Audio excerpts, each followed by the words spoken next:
actually just use our usernames, but every now and Going then someone live. will throw out a real name. So it's like, ah! Well, at least you don't call me. What was her name?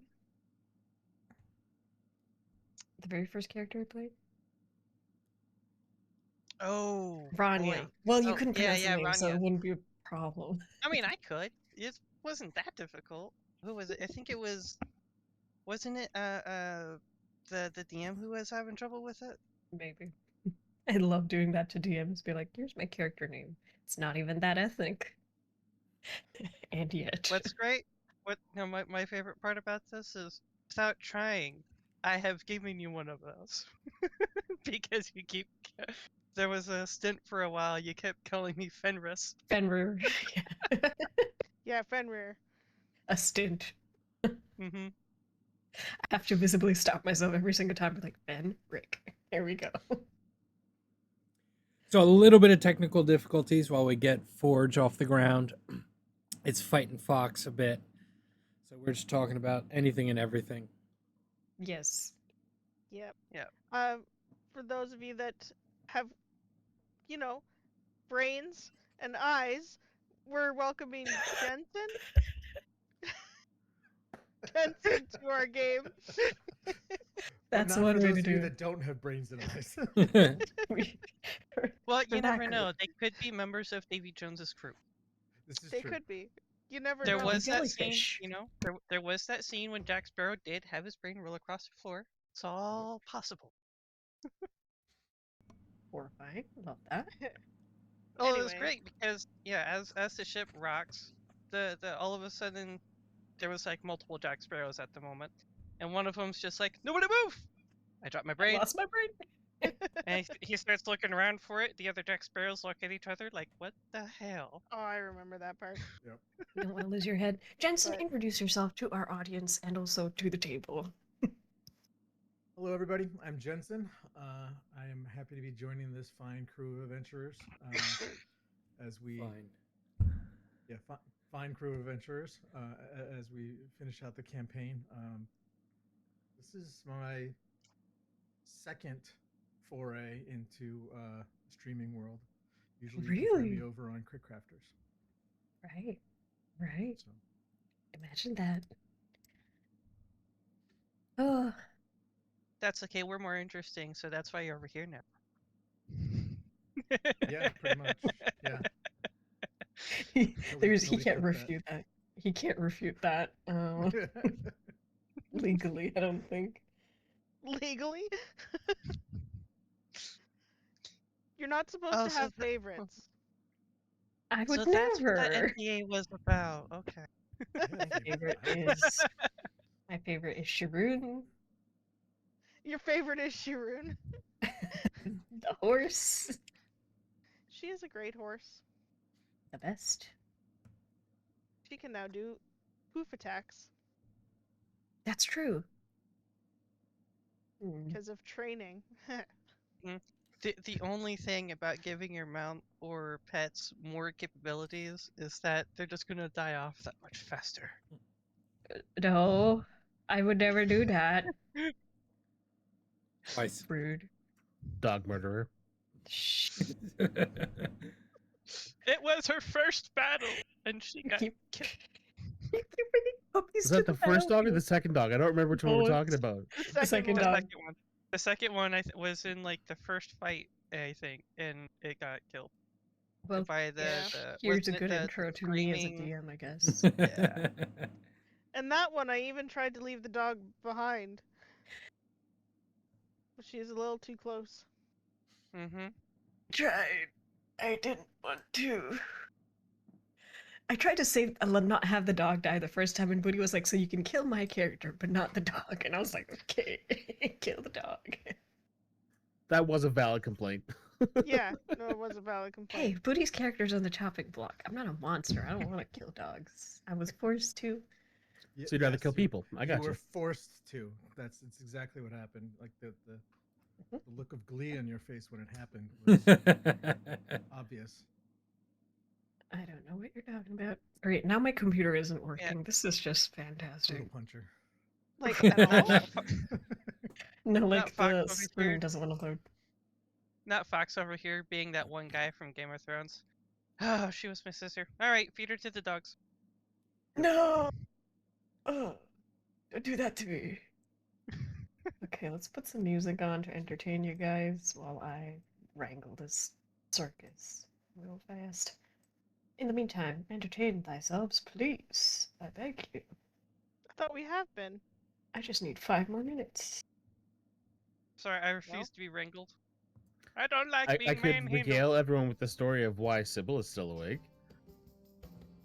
Go That for was it. like, so she tends to sleep in our bed, and so I'm laying down in bed beside her, trying to get her to go to sleep. We get up there at like 7:45. At 8:40, I roll over and look at her, and she's just going. And so I'm like, "Are you being silly?" She goes, "Yeah." "Shouldn't you be asleep?" "Yeah." "Are you not tired?" "No." "It's because you had a nap in the car on the way home." "Yeah." "Should we just go downstairs?" "Yep." Jumps out of bed. I remember those days. Oh, 4-year-old. Oh, bless. Right. That was just like yesterday for Fox, wasn't it? No. Last It week. was at least 2 Last weeks ago. Last week. And then I had to start paying taxes. This bullshit. I don't think it's hard. Paying taxes? For me, no. Not as I'm currently... No, just got adulting. nothing. Adulting is hard.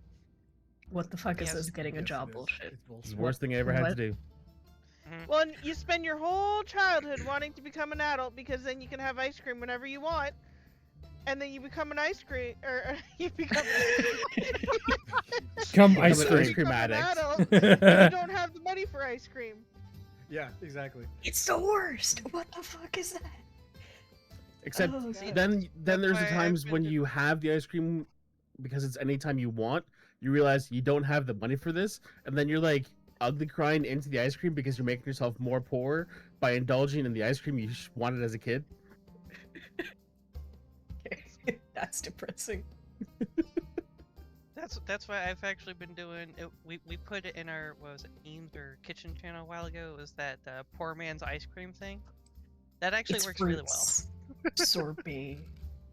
So you gotta be healthy. Like, if you have the money and the time for ice cream, and all of a sudden you don't have the body for ice cream, lactose I intolerant. mean, Yep.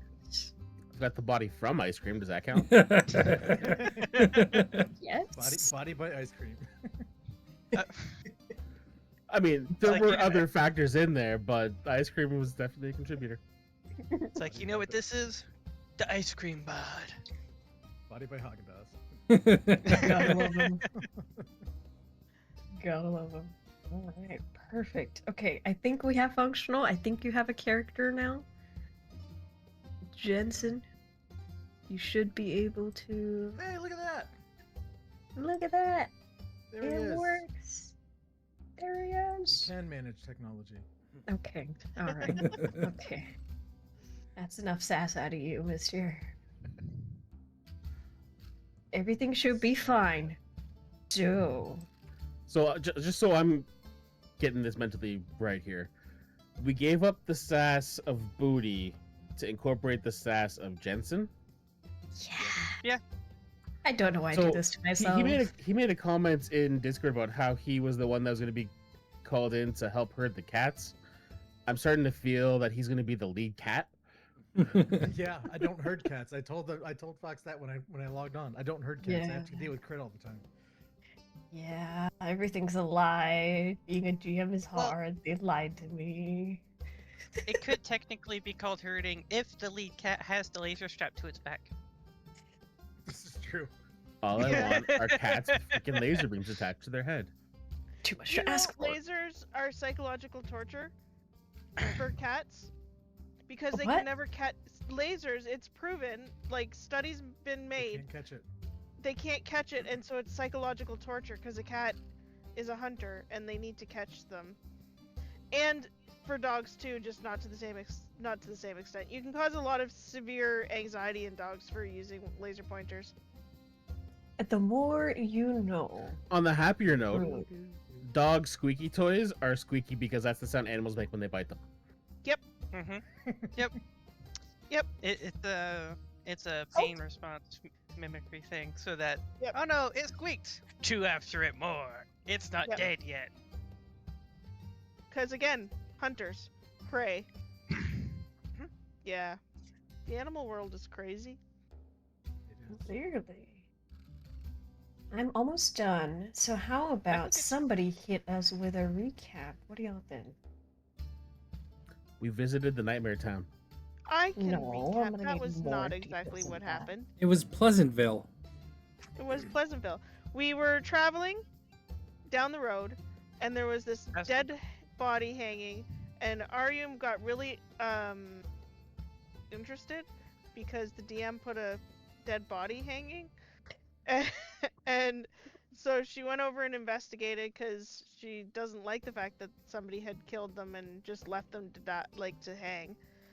Did some investigating. There was no real evidence of anything, so we continued on to the little village, town, whatever it is, and Mhm. everyone was pleasant and happy and wouldn't take our money for anything, which was creeping Aryun out even more. And so she was like, see, they're creepy as fuck. Anyway, turned out that this lady was supposedly a witch and had been hung because yeah. And then we What you started do now. asking, yeah, that's what you do when you have witches. Started asking questions. We asked the wrong question. Well, we asked the right questions of the wrong people, and then they all stopped being happy and looked at us as one. It was also very creepy. And then this like creepy arm dude and eyes and whatever Uh-huh. came and talked to us, Mhm. and we actually were really respectful, and it was like a revenge demon or something like that. And Great. because we didn't attack him, we didn't get killed, because I think we would have died. And we left him to exact her revenge. Yeah. What was her Um, revenge? We found out later that if we had attacked it, Nikoma would have betrayed us. I wouldn't have betrayed you. I just would have watched. Yeah, Which is different. Just not helped. yeah. Which is Although completely she's- different. This demon thing also took over all of the children too, which But yeah, Yeah, the demon of punish- vengeance killed the entire town for killing the witch, and then kept all of their souls trapped in their bodies until such time that the witch's soul was at peace, just not yet. And so Which is Dear- fine, because you got the Yeah. process started, right? we buried her. We buried her. So that was a good Mhm. start. Good start. yeah, It's a and then at step which- in the right direction. Yeah, and then at which point I think Derek told the handy guy who was started with an M. I can't remember the full pronunciation of the thing. You're It good. was like Muntaki or something similar. Muntaki is the name of the creature, yes. Yeah. Derek told that guy to stay in town and to like barricade it off so that other travelers don't come in and experience the Pleasantville. Mm-hmm. And you'd think it might have listened, and that's where you left off, heading off back onto the Silk Road once again. Let's get a little bit of insight into the characters. You've got another couple days of travel on the road to Baghdad. Semi-peaceful, there might be bandits on the way that are no big threat to you guys. And eventually seeing your prowess will turn tail and run, if given the chance to do so. What's going through your characters' minds? What are you looking forward to in Baghdad? Or what are your expectations as you're sort of heading there? Let's do a little round robin with whoever wants to start. Aryun is feeling justified and vindicated that the town turned out to be creepy, and she was picked up that vibe right away, and she's very proud of herself. She's looking forward to getting to Baghdad and getting armor made for Shirun. All right. That part I remember. Who's next?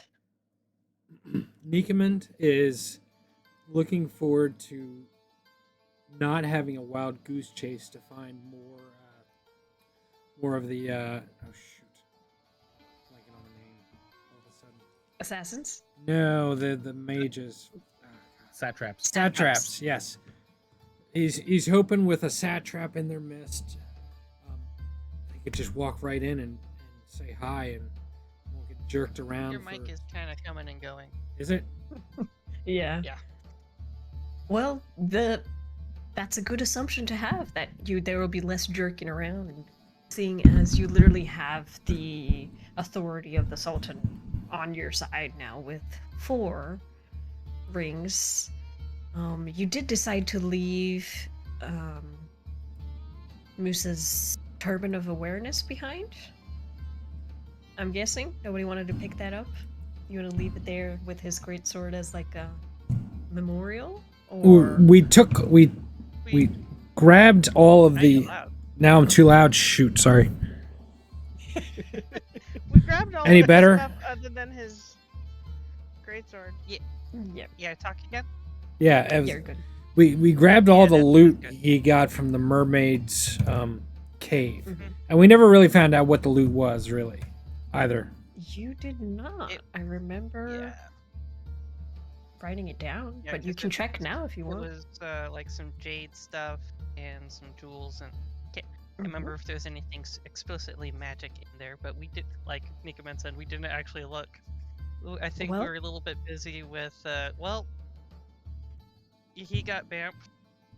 I guess we're gonna go on the road and just take our mind off things for a minute, Mhm. and then taking our mind off things became, wow, this place is shit. Before Wow, we that left happened. that like oasis or whatever it was, though, Derek did put Musa's greatsword into the ground and left the turban on top of it as like Okay. a Memorial. you know, Yep. yeah. So that was the last thing Derek did. Did any of you want to pick up the turban or anything else? No, I just did, like with it. the loots and stuff. Yeah, I think I would have already picked up the stuff, but yeah, as far as the great sword or the turban, I think you would have left. Okay. Well, then you can remove that from the party loot. Alright. Didn't we borrow that from the Sultan? Yes. the turban. We just- Yeah, we Yes. just left it. In Was the it middle of borrowed or the- gifted? Gifted. Yeah. Whatever. All right. You continue. Who would be looking through the items that Musa had collected? The assorted trinkets. Fenric probably. Yeah, I think I would have. As you sort of go through them, you guesstimate at around 250 gold pieces worth of items. Some a little bit rare, some a little bit more common and degraded from their exposure. But all in all, you can put 250 gold pieces in your party loot if you want. Sure. And the equivalent. Anybody else want to let us get an insight into your character's mind as we continue on the road? Derek is pretty much just fucking done with this part of the world. Are you thinking Uh, about other parts in particular? It's just a combination of like dealing with the Kaganates and then the Hashashin and the fucking Vengeance Demon and everything in between. Losing 2 party members. He's like, this land is borderline barbaric, and he just wants to go back to Italy. He wants to go back to Venice, even though he's not allowed to go back to Venice. He wants to. And that's what matters. What about Nikaman and Fenric? Anything?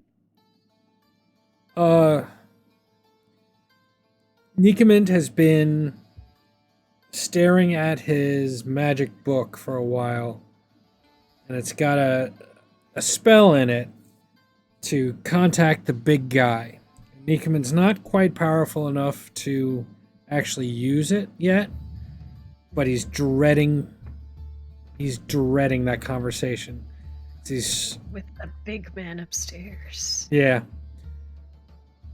Not a god, a djinn, actually. He doesn't know that. That's true. But my lovely audience do. All right. Fenric. I think is for Fenric. With Musa getting taken away, I think he's really falling back into. I have my parents. I have Kala around, and just trying to fall back into old old habits and old rhythms of bouncing, with like fun conversations with family, little games, little merchant games, and trying to spend more time with them as much as we can along the caravan trail.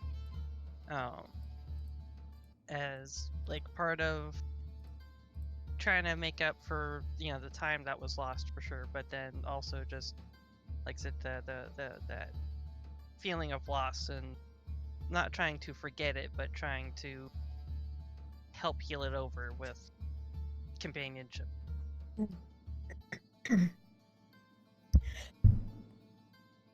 Great time for my voice to go. With the current mood in the party being somewhat,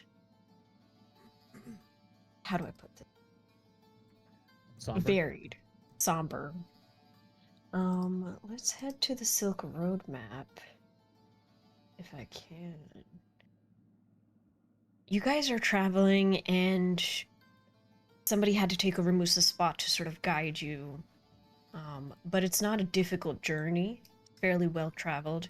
At some point, Fenric, you travel past where you would turn and start wandering off-road to sort of head towards what would have been Goldriff Haven, your home, now destroyed, and that sort of brings you like a somber little moment of remembrance, just for a little bit. You guys pass by a particular caravanserai, another sort of shelter from the storm that if you want to take a few days off to refuel, it's like 2 days or 3 days from the city where you can take a stop, take a breather, replenish your supplies if you need to, if you want. Do you guys turn in or just keep heading forward? Replenishing supplies is probably a good thing. We've been on the road for quite a while, right? Quite a while. It's been at least a week out from Isfahan, I'd say. Yeah, I mean, a quick stop. Get more water. Well, we won't the be horse- Food. we won't be staying here for days. We're gonna move on, right, Arian? Yeah, like maybe have a night. Okay. You know, they should have beds. Comfortable even. You guys turn into the Shah's Inn Caravanserai. God voice, please stop doing this. The Shah's Inn being like the Emperor's Inn equivalent, the translation. You see there's a few other people like you, not just refugees from Isfahan or people moving towards Baghdad to get distance away from the approaching horde, who have, as last you remember, or last you know, settled firmly into Merv. You guys take some time, replenish your resources. Is there anything special that you want to do in this caravanserai? Get information or anything else? Sell some goods if that's up your alley? I think while we're there, I would definitely like set up the new cart that I had replaced after Musa very kindly turned mine into kindling. Yeah, But, you could buy a few rugs and stuff to make it comfortable as well, if you want. I mean, this is the merchant, so this is the it's holding all of the stuff, and I'll bring it into a market and then set it up as my little stall type. Right. True. Because I did keep the magic rugs from the first one. I took the stuff off of it. But yeah, I would. We have a little bit. I'll try to sell like little accessories that we made from the All lobster right, yeah. ladies, a lobster lady shell piece, and I'll try to pick up any sort of interesting rumors or current goings on about if anybody has anything about what's going on in Baghdad. Might be a good idea. Sure, go ahead and roll me whatever skill you think makes sense for your trading. Persuasion, something else. Persuasion. And for it. with my trader, get find it. Advantage on my charisma checks, persuasion, deception for bargaining prices of items and services. So advantage. Go for it.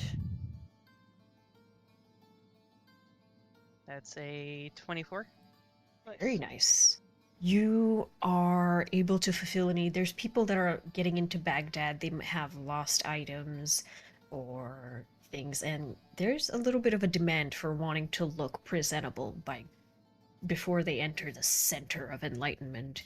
You know, it's a city known for having a lot of people be knowledgeable, be learned and read in general.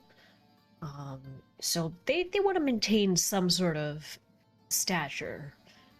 And these trinkets in particular sell out rather well. Go ahead and roll 4d12 for me. Okay. 4.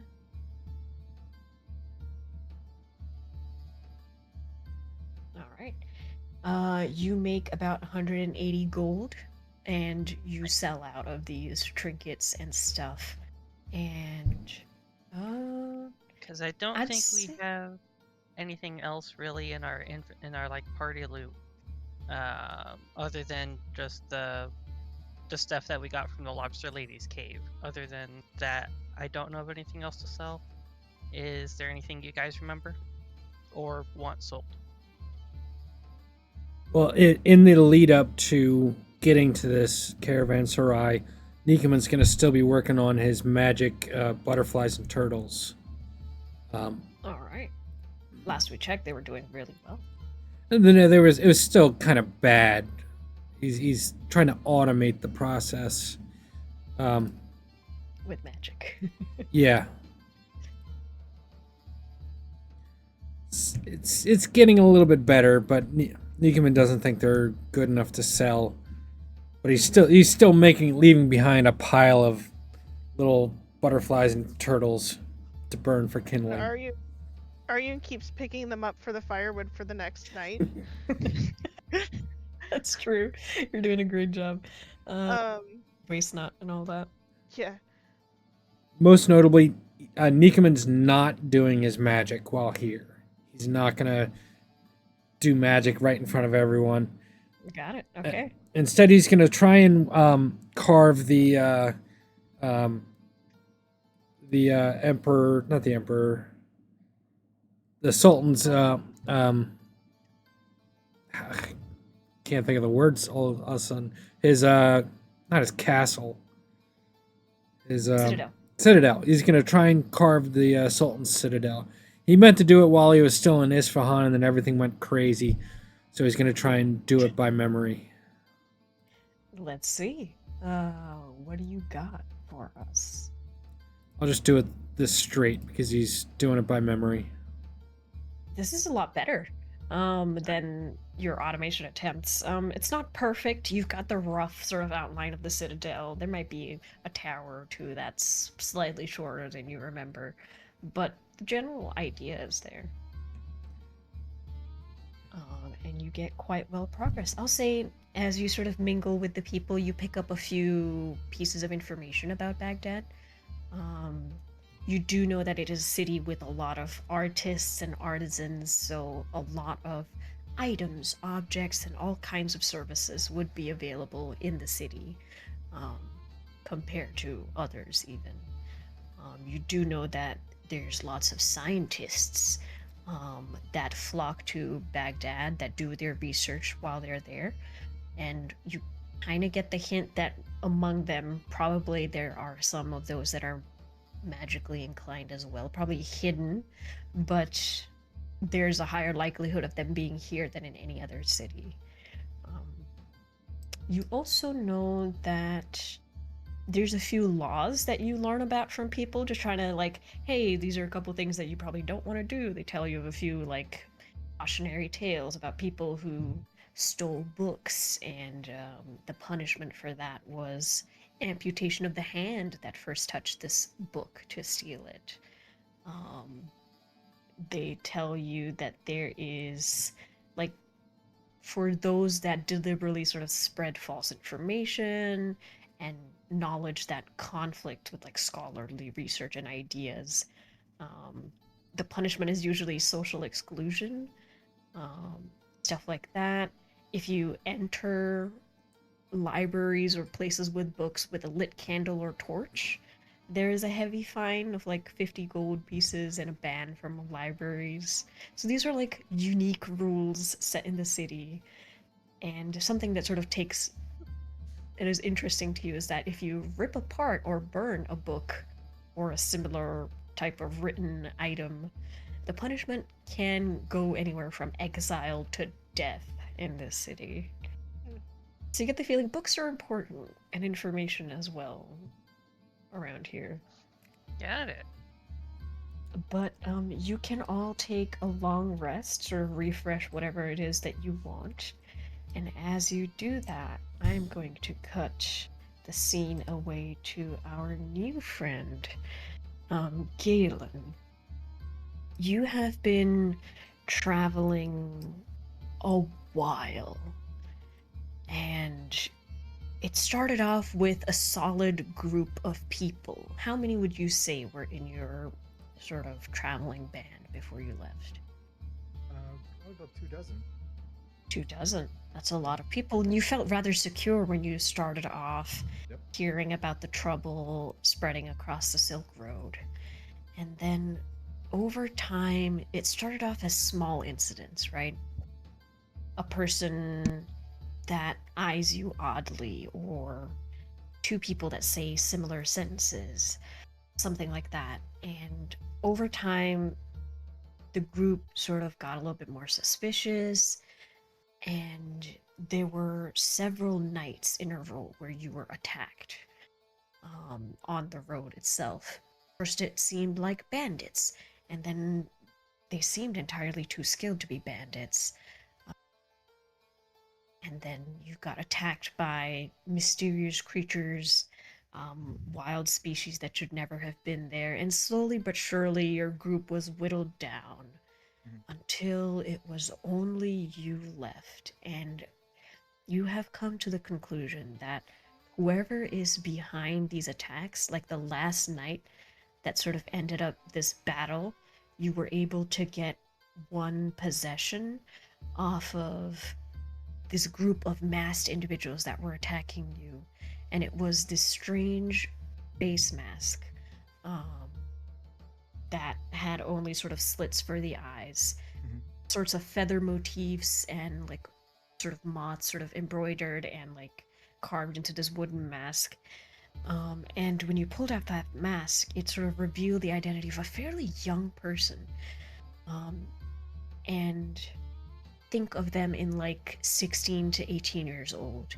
And they were part of a group that were attacking your soldiers and holding on par with them, assassinating, killing indiscriminately, and somehow you managed to overpower the last group, the last few people. A couple of them ran off, injured fairly badly, but you couldn't give chase because your own wounds were fairly extensive. So, what is going through Galen's mind right now? You see a building coming up over a hill, as you've been stumbling, kind of lost for a few days now. But you see the first sign of civilization in a while. At first, at the sign of the building, it's relief. It's a waypoint that he might be able to take refuge in. And then immediately after that, he's wary because he still doesn't know where these attackers came from. Mm-hmm. So now it's a question of, do I approach? Do I not approach? And warring with himself to decide what's going to benefit him best to survive at this point. I think at that sort of moment of that walking the knife's edge between do I go or do I stay on my own? Your stomach grumbles something terrible. Um, And I your go forward. rations. Yep, your rations have run out a few days, and your body decides at that point. Stomach had made the choice for me. That's fine. Yeah. As you sort of walk up, what do the audience see of Galen? What does he look like right now? He looks rather ragtag right now. He has a worn traveling cloak with a kite shield strapped to his back. But he's in mostly all chain. And he just looks tired and exhausted, bedraggled. And he looks like he's been through it. The ringer. All right. I'll say the rest of you are sort of settling in for your evening meal. You've got quite a nice spread. There's curries, there's rice, flatbreads. All sorts of drinks are being passed around. There's this particular interesting drink where they sort of mix what looks like yogurt with water and sort of lighten it up to give you some sort of drink, like a yogurt drink. And it's at that moment you hear a little bit of commotion from the entrance because they usually close for the night. But you hear them open the gates just a little bit to let this really bad looking man through. Like, he looks like he's been through the shit. And Galen, you're sort of let in, and there's a few questions asking in Arabic to you, sort of like, are you okay? What are you doing? Arabic would be the language of this particular land. Do you think you'd speak it, or Not It would like be- fluently. It would be something like words he could pick up Mhm. and communicate, but it's not something like fluent at the He's moment? not You fluent at the haven't had a moment. lot of practice. Yep. Yep. You had a translator as part of your group. Exactly. Unfortunately, he died. Yeah, the rest of you sort of see this man with a shield, weapons, but looking pretty terrible walk in. He's asking. The biggest thing right now is he's asking for water. Yeah, and you see some people try and sort of like get you some water, get you a place to sit down. They give you a small table, and that happens to be next to the group. And you're able to put down whatever pack you have. They give you a little wash basin to sort of refresh at least your hands and face and whatnot. And yes. Who wants to do anything? If you do. He's pulling off his gloves, Mhm. and he's just taking this water out of the wash basin and just pouring it over his face with his hands and like trying to get the road out of his skin. The sand. Yeah. Yeah. And when a glass appears, he downs it in seconds. You see the person that sort of the serving boy that sort of brings you that nods and just leaves the pitcher there in front of you. Maybe slow down on the drinking. Just take it easy. You see, he sort of explains with motions to you. He just keeps going. Yeah. What do the rest of you at the table do?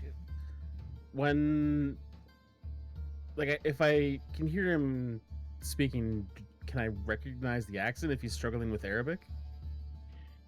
Let's see. I don't think he'd be trying to hide it at the moment, but you give me like a sort of, what check do you think? An insight or history to pick that up, or perception?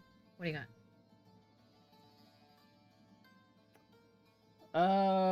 Let's go with insights. Why not? That is a 16. 16 total. I'd say it's not difficult to sort of pick up the accent. What region, or like what roots in what language do you think the accent would come out for Galen?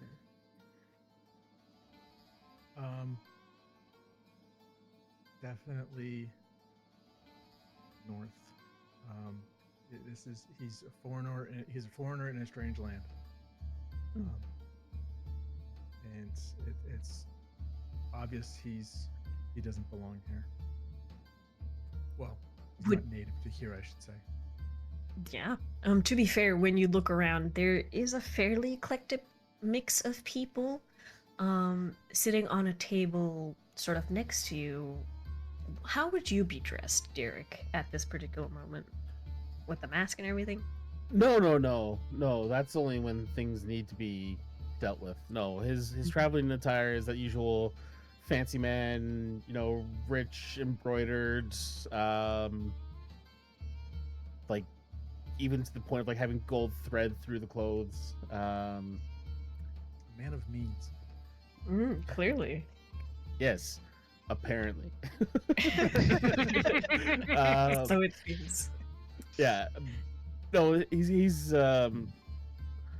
it's fancy but practical. Still has like the cloak on that's white on the exterior but crimson on the inside. Just for Practical, but also the Louboutin yeah, just the Louboutins. yeah. I'm used to the finer things in life. Like Derek's appearance is he's Venetian, older man, about 45. Salt and pepper hair, beard, all that jazz. Keeps himself well to do. Gets called out on it a lot. Who would have thought, right? But like when I was asking about the accents, because we have Arabic as the common. He speaks Persian, he speaks German, he speaks Latin. So I just want to know if he recognizes any like the accent coming from any of those languages. I would say probably a bit of Latin makes sense. Like that would be a common enough. You would see a particular, because Latin, I believe, is the Latin language. Yep. You would see a lot of Latin roots sort of appearing in how he tries to pronounce Arabic words. You see a lot of common mistakes that your teachers had drilled out of you when you were first starting to pick up the language, and over time, as you went on the road and had like your mistakes pointed out to you, you sort of learned what to avoid. And clearly, this man is still struggling with that. Let me just get you a nice background scene. Are we inside or outside at the moment?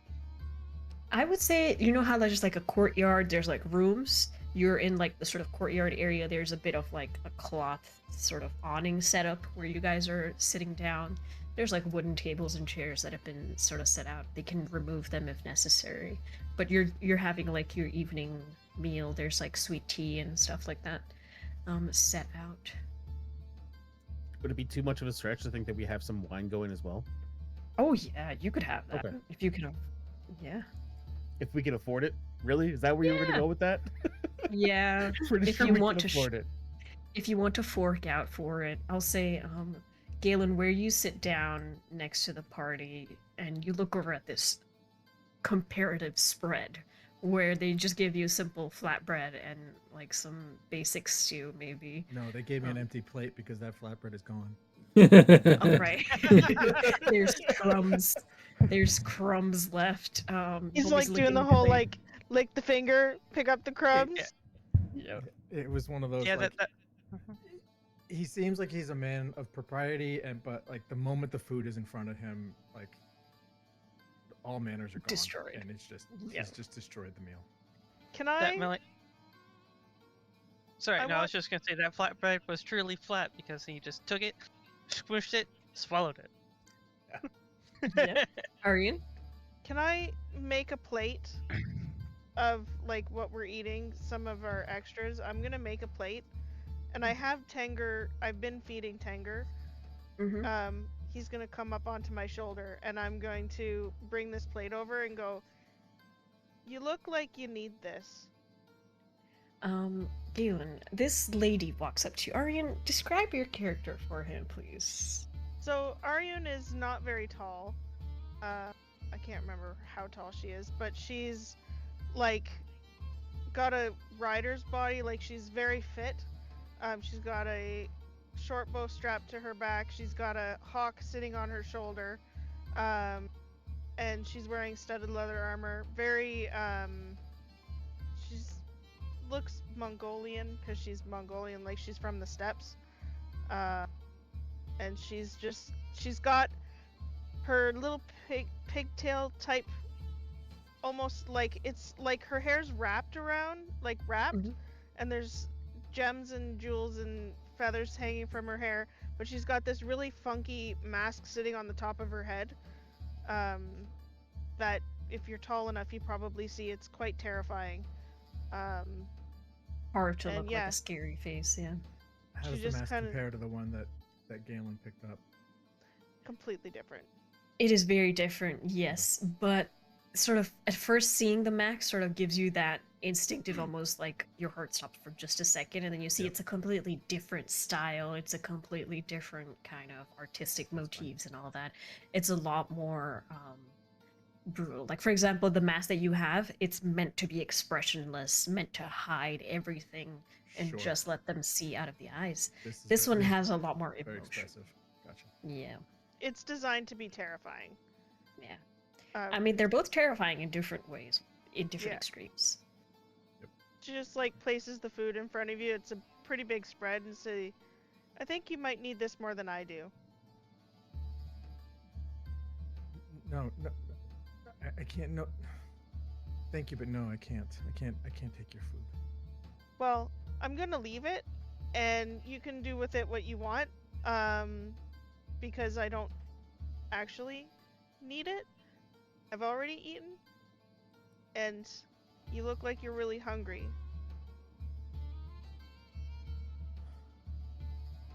Thank you, my lady. Oh God, I'm not a lady. Nope. Mm-mm. He looks a little puzzled at that, but like, okay. And he will like just slowly start picking at the food that she brought over. Thanks evident on his face. Do you want some wine? We could have some of that too. I think water is sufficient for now. Thank you, though. If you change your mind, we're sitting over there. You're welcome to have some. This is more than sufficient. Thank you. You're welcome. And then she turns around and walks away. He's like, what is going on right now? Kindness. This Well, is and she's quite strange. innocent too. Like Yeah. she's not. There's. If you're any good at reading body language at all, she's like very open and friendly, but very also in the background you can see she's trying to push herself to be that person, Mm. almost like she's not used to interacting with people. Gotta put in the effort. She's got to put in the effort, man. Put Yeah. yourself out there. Gotcha. Yeah. You have You see no it sort of idea how as she much turns I wanna- around. Sorry. Yeah. Go ahead. I was to say you have no idea how much I want a cutscene to happen. And she's so innocent. Cutscene. Her just Camera pans fucking over. killing. Camera pans over to Arian, executing a guy in the middle of a street through an arrow through his throat. Yeah, I forgot about that. Don't take my fucking horse, man. Oh god. That happened. It's did just been a happen. few months ago. To be fair, he took her horse, so Sorry. You don't take a horse, yeah. Continue on. I'm not trying to Not jump from a in. Mongolian. no, you're Mm-mm. good. You see, Aryan turns around and the hawk just sort of keeps looking at you with like a side profile, just sort of watching you as it leaves before it sort of Great. turns back. More intimidated by the hawk than anything else at this point. She sort of goes back to her table, and there's these two other figures that are sitting on it. Would the two other figures like to describe themselves? Sure. You see, Nikaman, he's got food around him, but he's really got a block of wood, and he's working and he's carving it. I'd say 60% of his attention's on the block of wood, 40% on you. What you see a kind of rather short guy. He's maybe just over 5 feet, and he's starting to get more round than tall. But he's got dirty, unkempt brown hair, unkempt beard, really dusty traveling clothes, but like a very fine, shiny breastplate starting to peek out from underneath the traveling clothes. And he's just kind of looking up as he's working the carving. And does Nikaman recognize? Would Nikaman even know who he is or why he's out here? Is that something Nikaman would understand? Galen, is there anything like symbolic that's extremely obvious, like something on your shield or tabard or something that sort of pronounces you as a whatever your background might be? The shield is very simple. It's just banded metal and wood with blue dye over the wood. Very very simple. And his armor, like I said, is all chain, reminiscent of the Templars during that time period. So Uh, so Nikaman wouldn't really understand. He You might have theoretically heard of like know. missionaries and stuff from your time, but I don't know if you would have seen a Templar. Yeah, so Nikaman would theoretically know what the Crusades were, but he wouldn't actually know what they are in person. So yeah, Nikaman's just gonna keep carving at the table, keep looking over. He's not really touching his food. He's just watching. This guy clearly doesn't care for wood chips in his. It's in his beard. It's like literally getting lodged into his beard. it's a fire hazard. Clearly. To get every. And next to him is like this eclectic group of people, four strangers that are just sort of straight, of just weird, like a really weird combination. And to top it all off, who do we see? Smallest in stature, but not least. Yeah, I love how everybody is describing themselves as short. So I guess I'm just minuscule. I'm the mouse of the party. As you look over and I'm not attuned to the slingshot, so I can't use the disguise self built into it right now because of that amazing targ. So you see, sitting next to Nikaman here, the fluffy craftsman who's employing his talents at the table, a very, I don't know, like I said, just tiny person in comparison, as he's a mighty 3 feet tall with a nice full beard, which is slightly strange to see on somebody that small.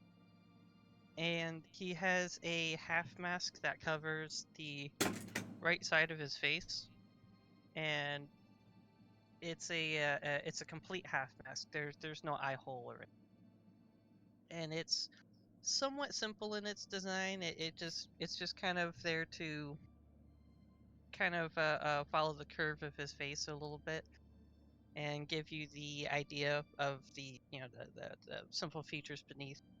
And I might have a little some small embellishments here and there just for some little etchings and maybe like a family's mark off in the chin area. And he's very happily just chowing down and sitting next to, I'm assuming my family would be nearby. Mhm. So, but they still have their glamours and stuff because they've Yeah. used them before. So they all look more like normal people, just kind of your typical light clothes, turbans, a Mhm. typical trader's look to about them. So you see this clearly afflicted child man who is diseased in some sort of way Yep. that, you know, it would not be polite to draw attention to, and his family of slightly shorter individuals um, that are But they sitting look all nearby. normal. But they look a little bit more normal than him because he's clearly got the They're all half about mask on. Yeah, they're all about like 4 foot tall. Fenric's a mighty 3, so So he's like He's the clearly. okay. Uh-huh. He's our short king. Gotcha. Yeah, he's a short king. Yeah. This child has a What? beard kind of look like. Why does that 8-year-old have a beard? I mean, between the face must be some strange illness. But yes, that is And what you see. yeah, I think he'd be just kind of keeping an eye on just anybody coming in and going out of the tavern after all of our insane travels. Like his general merchanting experiences there, but the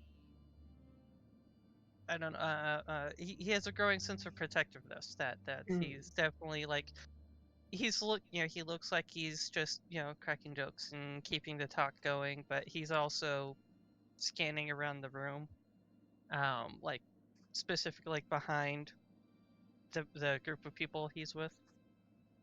Roger that. Keeping an eye out. You guys Plan to settle. kill everybody in the room. Gotcha. Yeah, it's the small one And I standing don't there. have He's to gonna watch move. it. He has no weapons on him, just a stick. He's Yes, innocent. yes. I have a stick that has a slingshot that's been like it's got a bit of leather and like some rivets like kind of holding it in place. That's been attached to the top of the staff. This child gets stranger and stranger with every description. Awesome. Yeah, and you sort of settle in now. You got a bit of food that you can indulge in. It's coming to sort of late evening. The sun is setting, turning to a night sky. Um, there is very light sort of music playing. You see a couple of people have just sort of decided to sit around and pull out their instruments, chatting happily. There's a small pocket of peace in this caravanserai for the evening. Is there anything in particular you would get asked, Galen, if you like, just in case, if you have anything that you want to pay for a room with? If not, they can try and set you up somewhere, at least with shelter for the night. He will pull out what coin he does have to try to pay for a room. Let's see, what coin does Galen have? You got what you have on your sheet. It's not bad. How much do you think you'd be willing to put down first? You see, like, this sort of serving boy comes up. He's like, I'm sorry to ask, but we can try and arrange a room for you if you can pay. If you can't, we will see what we can do as well. We're not going to throw you out. It's rude. We can find a nice straw mat, perhaps. He's not naive. Mm. So I would think that he would have an understanding of what room rates might be, or what some costs might be. So I'd say you could get like a shared bed for 1 or 2 pieces of silver, like in a room. If you want like a smaller, like it's literally just a bed and a table kind of room, you could do up to like 4 or 5 silver. For a gold piece, you could get like a nice room, meals all included. Maybe some if you have an animal of that sort, you could look into that. I have to see what I have on my sheet real quick. I think currently it looks like in your inventory you've got a decent amount. Okay. He will he'll drop 5 silver for just a very basic room. Yeah. And then a couple more silver for whatever food that they have brought him. Yeah. They'll take like about 6 silver in total, and he immediately goes to sort of set up your room, and he says, "Oh, this is great. We'll see. Do you need some medical supplies, any ointments or anything? We can save." I think just some rest. Got it. Perfect. We'll set up your room right away. And he sort of hurries off. Towards the end of the evening, when everyone's starting to split up, Nikoman's going to put his carving away, and he's going to go over to the guy's table, Mhm. and he's just going to kind of lean in conspiratorially, say, "You know, it happened to me too."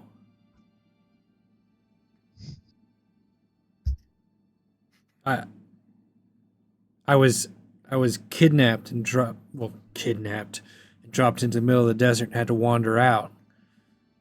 So this kind of thing happens. Well, I wasn't kidnapped. No? We were attacked. We were attacked on the road. By what? I don't know. And he at this point he does pull out the mask. I said, but they were wearing this mask. Nikuman, do you know this mask? Nikuman, seeing the mask, is going to go like do a hard turn back towards the group and like try and grab their attention in the most unsubtle way as possible. And Galen just kind of looks past Nikoma and is like, okay, what do they all know now that I don't? Clearly something. What do the rest of you do? Well, Derek sees him Fenwick. look around and just kind of like stands up and goes, well, this should be interesting. Walks over, sits down across the table. But as he comes over, like he grabs a couple glasses and the bottle of wine, sets one in front of myself and one in front of Galen, and pours it out and says, I think you have a story that you need to tell us. As soon as You're supposed Nikamon to- whips around, sorry, ahead. I think Fenric's reaction would be to go straight into like an aggressive grab of his staff, and like he looks like he's about to just like granny bop people, right? And you know he just does a quick has his staff out in front of him. He tries to put out his short little arm to kind of block people behind him. He doesn't know what the hell Nikamon's turning around so fast for. You see this person clearly goes defensive. Whatever it is, And- they know more than you for sure. With the numerous reactions, I think even Galen has dropped his hand down to his warhammer at his side, just like, all right, what the fuck's going on? No. You don't need to be defensive. You said you were attacked. They were wearing this mask. Yes. I'm just asking for a story.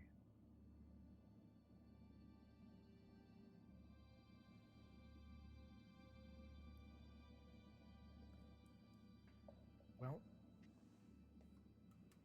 introductions first. My name is Galen. You are You can call me Derek. Master Derek. Pleasure to meet you. No. There's no master. Just plain, simple Derek. Very well. And he This looks is- at Nikuman. Nikuman the Red. Is he wearing red at all? The closest thing he has to red is he's got a kind of brown canvas bag, but it's got a pink pink mouth to it. Like bright pink, very obvious. It Like clashes. Barbie. Yeah, it clashes with everything. Barbie pink, gotcha. The red? Okay, Master Nikuman, pleasure to meet you. Yes, you can call me Master Nikuman. You don't need to call And him Master. he just Nicodemus. knows it. He's like, okay, yep. This one likes master, this one doesn't. I Not a like- lady. Wave. Marion Shara. Hello. You can just call me Aryan, though. Very well, my lady. I'm not a lady. I don't know why you keep wanting to call me a lady. Because you are? I'm female. But ladies are the whole hooty tooty people. We don't have ladies where I come from. Okay. I just look over at Arian and be like, he's one of the extremely polite kind. Oh. I don't know why that makes a difference. Bless her. Word. Speak on it, queen. Alright. Nice. Anybody else want to introduce themselves? Yeah, at which point, after seeing nobody else go into, oh shit, crisis mode, I'll just kind of bring my staff back down, put it back like a walking stick, and kind of wander over to the table. Hello there, Mr. Galen, you said, correct? I am Yep. Fennec Lumina. Apologies for being startled. No apologies necessary, Master Fenric. It's quite all right. It's been a long road. Here, take this, and then I'm gonna like turn around and reach into my pack and pull out like some dried apricots, some dried fruit, Mhm. and hand them over. Here, please. It's a good dessert, as any, I guess. Yeah, he's not going to refuse hospitality. So thank you. I appreciate it. And he takes a bite of one and then he turns back to Derek. Yes, a story. My troop and I set out a few weeks ago. There was 25 of us, and things were fine. But as the journey on the road went on, strange things started happening, like whispers in the corner, and weird looks, and just odd occurrences. And then one night, the attacks started. These individuals all in dark, wearing these masks, besting soldiers that highly trained, and it's been a few days since I lost my last compatriot, and I've been wandering alone trying to find solace and refuge, and here I am. I don't know who they were. Like, when the individual that I pulled this mask from couldn't have been more than 16, 17.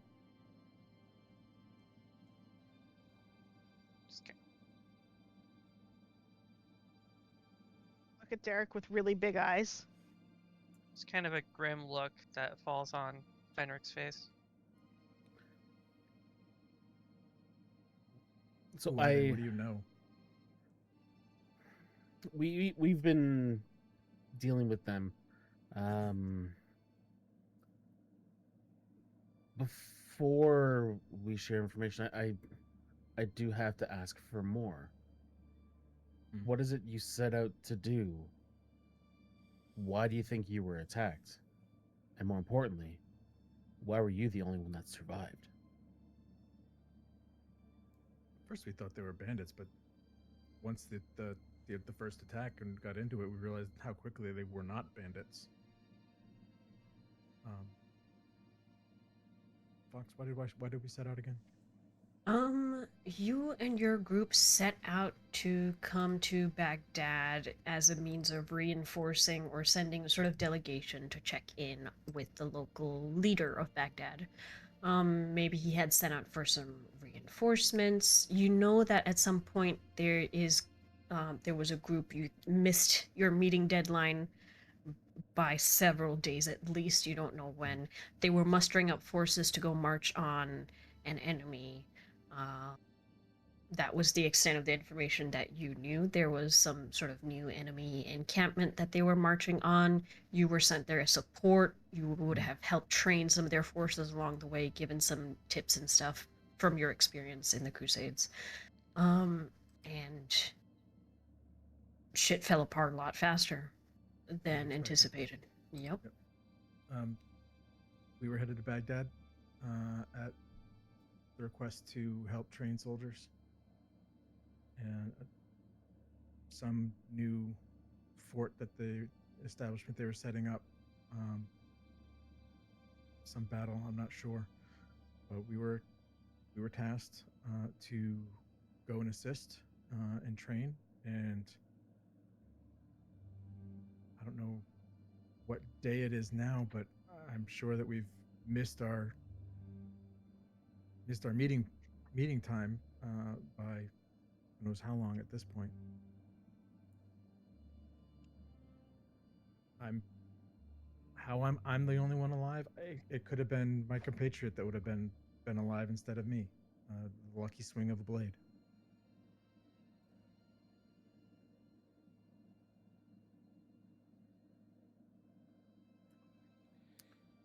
Nikomant has a smile on his face, which seems odd given the conversation, but he just goes, "He's important. Can't you guys tell? What makes you think he's important? They wouldn't have gone after him if he wasn't. I'm just a soldier. I'm not important. Something they were doing was important. Your group was important. Reinforcing Baghdad. I don't They think were hired as soldiers. Sorry, go on. I don't think they would have gone after them unless they were important. It was something they had to stop them from doing. Who are they? Well, I think with the recent events, it would make sense for them to go after and eliminate anything that would let the Sultan's forces get stronger. Outside knowledge and experience, trained soldiers. That sounds like a easy thing to try to take off the board. But I think the beating around the bush is getting a little rude at this point. yes, no. I understand. But, as far as they go, He's being as patient as he can. I know. But he's exhausted. He's tired.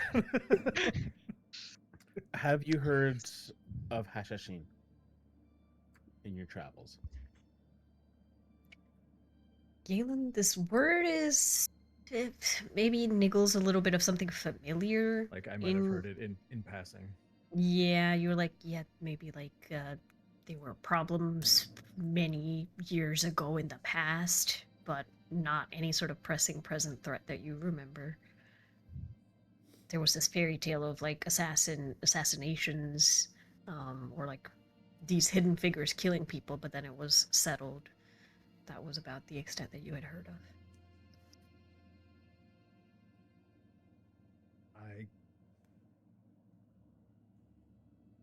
I haven't really heard much of that. Just stories from past that they're just come and gone at this point. I truly wish that was the case. They're more than stories. We've been on their trail from Samarkand to Merv to Isfahan. And now we are closing the noose, you could say.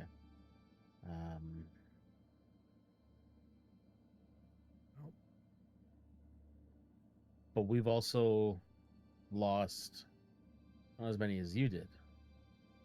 We've lost people to these Hashashin, and we are, for lack of a better way to phrase it,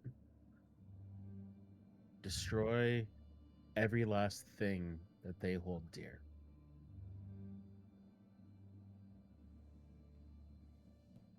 It's like a look of resolve that just comes across Galen's face for a second. That statement just kind of sits right with him. And he just nods his head and doesn't say anything, but it is a silent agreement there. And like Derek sees that look on his face and just gets that little smirk and says, "If you want vengeance or justice, you can always use another sword. Or whatever it is you prefer."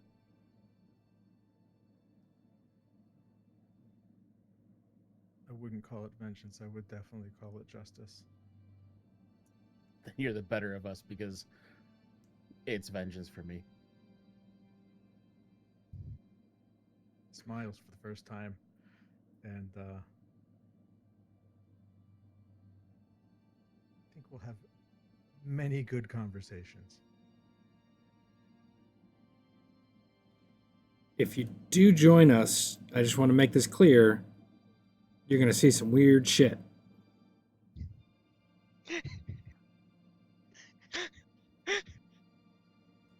Well, and he just kind of looks at the four of you and like thinks back about the attacks and everything, and he's like, "Okay, I've seen some shit, but," and like the word like kind of sticks in his mouth for a second.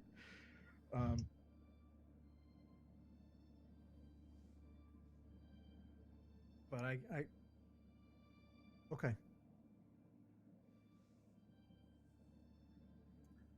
For starters, and he just gestures at Fenric, this is not a child. He's Just not. gives you a stink eye. Just give you a stink eye. I had to start with the most obvious. We can leave the fun Somehow- stuff for him to discover later. Somehow I believe that he would have figured that out, hopefully, fairly quickly. Aryan's just playing with one of her hairpiece things. Like, oh, great. We're doing this again. As we're going on with the conversation, I'd like to just kind of like stroke my beard and like while he's looking at Derek and talking to Derek, pop the side of the Gaib and just make sure that he doesn't have something that's like going to explode on us, because this is just random dude man A who it's like, oh cool, I have Dude, sub man, story. Now guys, I want to beat you. No, you guys are Yeah. learning. Oh my god, bless. Okay.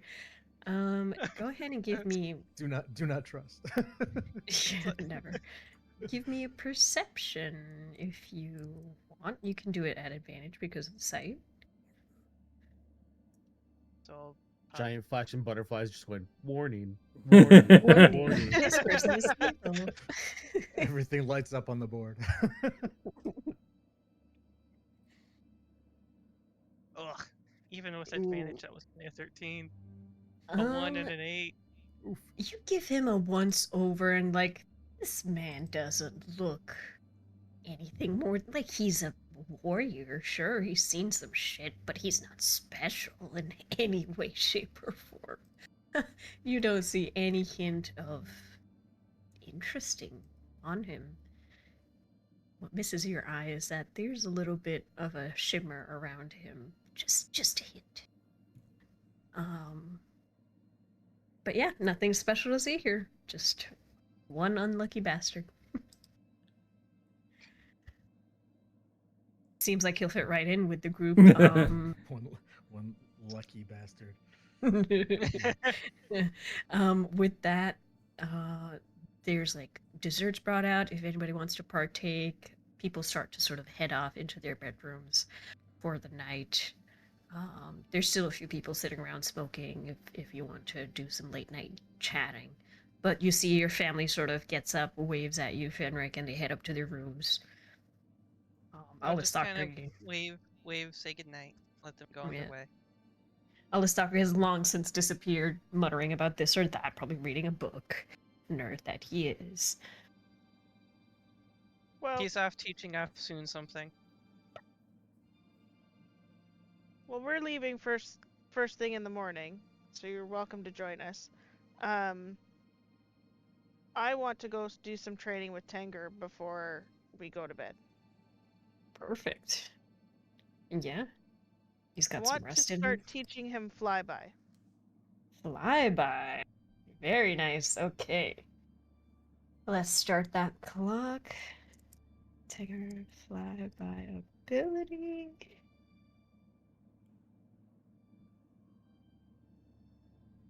Perfect. No, I wanted clock, damn it. Alright, give me a second.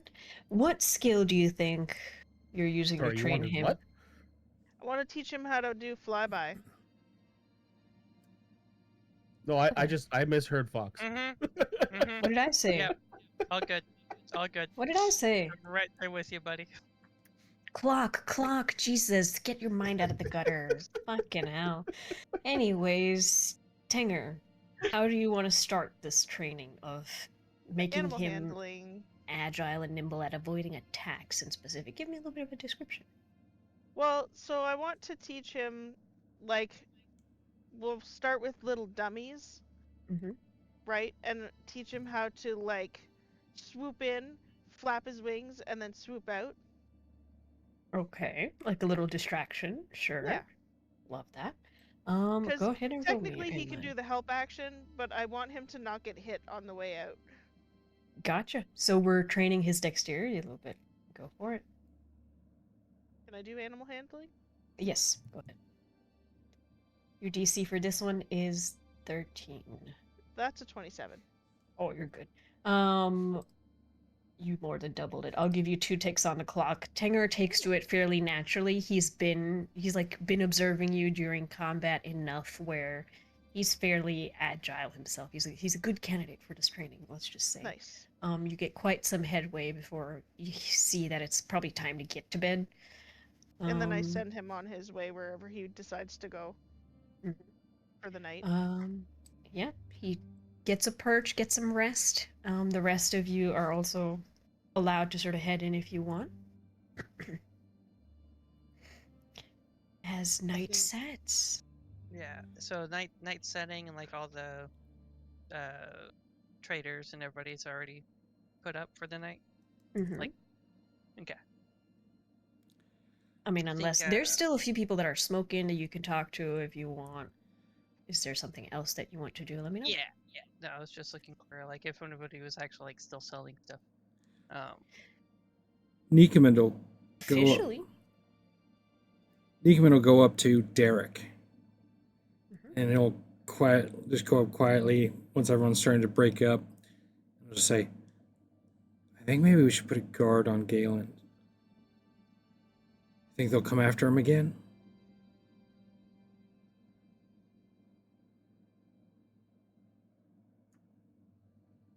I mean, it's possible.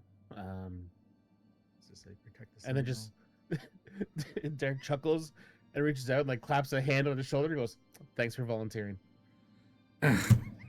Great. Fine. Oh, that was So great. you're on babysitting duty, is that what I'm hearing? Yeah, Mm-hmm. Nikoman will do Got babysitting it. duty. Got it. All right, Nikoman, if you're taking watch, I'll have you. Are you gonna stay awake throughout the night? How are you doing this? How am I doing this? I don't got anything special. Not anymore. Can't you use alarm? I don't have alarm on this character. Oh, okay. Yeah, it's not Right. Tobias. Nick. Yeah. So Galen's going to his own tent, or is it a communal tent? He's got a room set up. There's like some tents sort of set up, but he was able to procure one of the small rooms within like the sort of surrounding building. Nikoman will pay off some of the staff to get like kind of a chair, and he'll set it out front. And Nikoman will just Okay. calmly keep whittling on a statue, but in the dark, in the absolute dark, no light or anything out front. Okay. So you ask the people to provide you a chair. I'll pay for it. Nikoman will pay for it. No, they give you a chair, and then he's like, "But what do you need the chair for?" I just got to sit out here. Just got to keep an eye on my friend. He had that rough travel, as you could see. I just want to make sure he's fine during the night. You see the serving boy just sort of goes bright red under his brown skin and, sort of, "Ooh," and leaves because he doesn't get paid enough for this shit. So you sit there in the dark, just going carving throughout the night in the cook Awesome. chair. Great. Okay. Derek, In the what chair? She said what you thought she said. Yeah, I know she did. Derek agreeing with Nikoman doesn't let him watch on his own, but doesn't tell him that he's watching as well, Okay. and lets the facade drop from his fancy clothes Mhm. and just becomes that shadow in the shadows. Shadow in the shadows. All right. Okay, so you are also watching throughout the night, or are you? Yeah, he's going the whole night. All right. Well, in that case, I'd have both of you roll me 2 perception checks. That's with disadvantage because it's in the dark, right? You have I have Eldritch Sight, right? devil's sight, yeah. But it's still if it's You just see normally. Oh, Yeah, okay. you see normally in the dark up to 120 feet. Okay. yeah. And seeing as I'd you're say- inside a building, you should very clearly be inside of that. What Yeah, I'd say you're fine. are we inside a building or out by tents or There is a surrounding building in almost like a U sort of shape that are like rooms built in, and then in the middle it's big enough where there's some tents pitched up, there's some tents pitched up and around like the entrance, the gateway, depending on there's some like nomadic people that prefer their tents rather than the rooms. Some people prefer the rooms and all that stuff. So whatever goes. There's enough people coming and going that Okay, so an actual building. Derek will be on top of the building. okay. that's a natural one for a perception check. For a 2. You fall asleep and you start snoring. Got Can it. I, can I do a stealth first to be sneaky sneak? Go. I am a shadow in the night with a 28. Clearly. 28. All right, let me take that down. And then perception. How bad? Don't tell me it's not one. Don't do that. Please tell me it's in that one. That would be amazing. Technically, it becomes a 10 Uh-huh. into a 16. Uh-huh. What is it originally? It did not start with a 10. It was a nat one. I love when the dice tell me what story to tell. Okay, okay. Yeah, but reliable becomes a becomes a 10. So what's your overall perception? 16. On an at No, one, wait, 6, 15. 15. 15. Okay. All right. And I think that's a perfect time. Beholden to the monologues. We shall see. I'll leave you guys with this before we take our little break. In the darkness, while Nikoman snores, their suspicions were right. There are figures at move through the sands, slipping past tents, through doors that should have been locked but surprisingly are not, or might as well not be with the ease with which they disarm the locks and open the doors. There's a glint of a knife reflecting off of some starlight in the dark. To what end? You're gonna have to come back and find out. We'll be back in about 5 minutes. Go get some water, get some snacks, and seat yourselves for the next half. We'll see you in a bit.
just went to, I would be so good to you. Gollum. Gollum. Let me see if I can find one of the lines.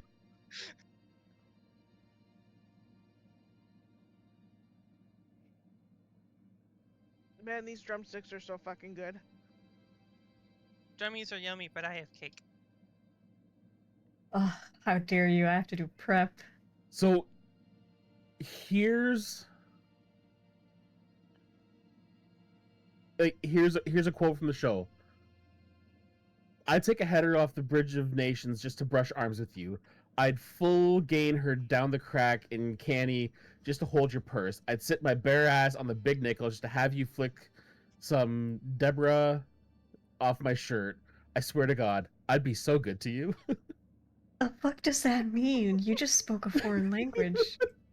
That's just Canadianisms. Clearly. Like the Bridge of Nations obviously is a bridge. The Big Nickel, they're from Sudbury, which actually has their big thing is a nickel mine. So Uh-huh. their landmark is literally a giant nickel. Okay. Right. As right. Mm-hmm. Oh bless.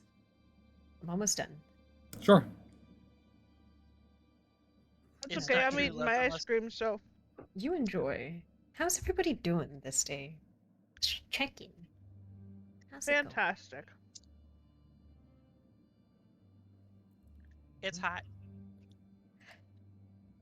That it is. It went cold here in Berlin for like a week, when it was back to like 12 degrees Celsius at night, and I'm like, oh, bless. And then it got warm again, up to 27s, 30s. Okay, I found some more. I'd French kiss a toaster if it meant I got to wake up next to you every morning.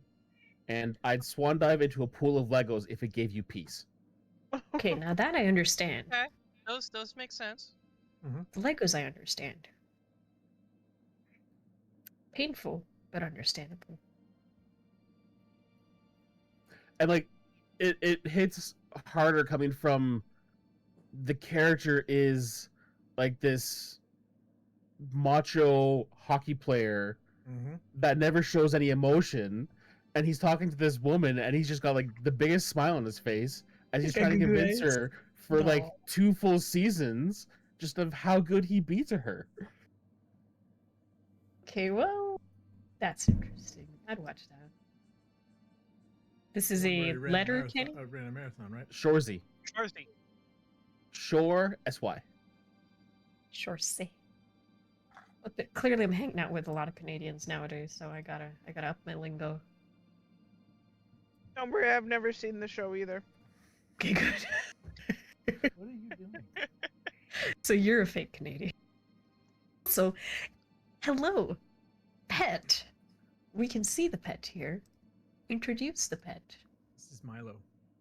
Oh my goodness. I It hear looked like- him talk every so often in the background. I'm like, that's him. Yep. My boy. He looks so much like Alvin. That's what I was about to say. It looks like him and Alvin could be brothers. Maybe they are brothers, guys. Maybe they It's over there. All right, it's official. Make a play date happen. are. 2 cats enter, 1 cat leaves. What? Yes. Yes, because he can't be with other cats. Oh no. When So I he's picked him just up like from the me. shelter, he there was a pair of kittens in the kennel under him, Mhm. and he would just sit there and hiss at them the whole time. He's just like me for real. Yep. Bless Milo. So you saw that and you're like, huh, a cat I I can was. resonate with. Yeah, pretty much. Alvin's Resting like bitch you. face. He We're has on the resting same bitch face page. is what he has. Nice. Alvin seems like he's fine with other cats.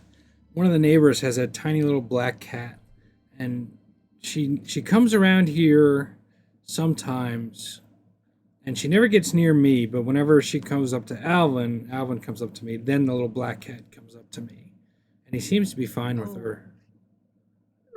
So But then there's another orange cat that they were fighting with. And he was fighting with for a long time. So. Well, it's an orange cat. Not to be speciesist or colorist. But it's an orange cat. Okay. We love But all you gotta cats. get against redheads, man. A lot, apparently. All I know is these orange cats, they'd be crazy. Alright. I am going to... Yeah, no, you saw. Well, Tank was over here in the camera for a little bit earlier. But no, I've got 2 puppers. One of them is currently right at my feet. The other one is chilling out on the bed, sitting in front of a fan. Nice. Yeah, I Barones, have a alright. Rottweiler sleeping on my bed. Alright, I'm gonna try and assign rooms here real quick. Would anybody be sharing a room, or are you all having separate rooms? I am currently outside in the stable with my horse. Table with your horse, gotcha. Let's just make this fight harder. Well, the Uh, reality is, though, she would be outside with her horse. Yeah, I And mean, she's done it Tanger. repeatedly at this.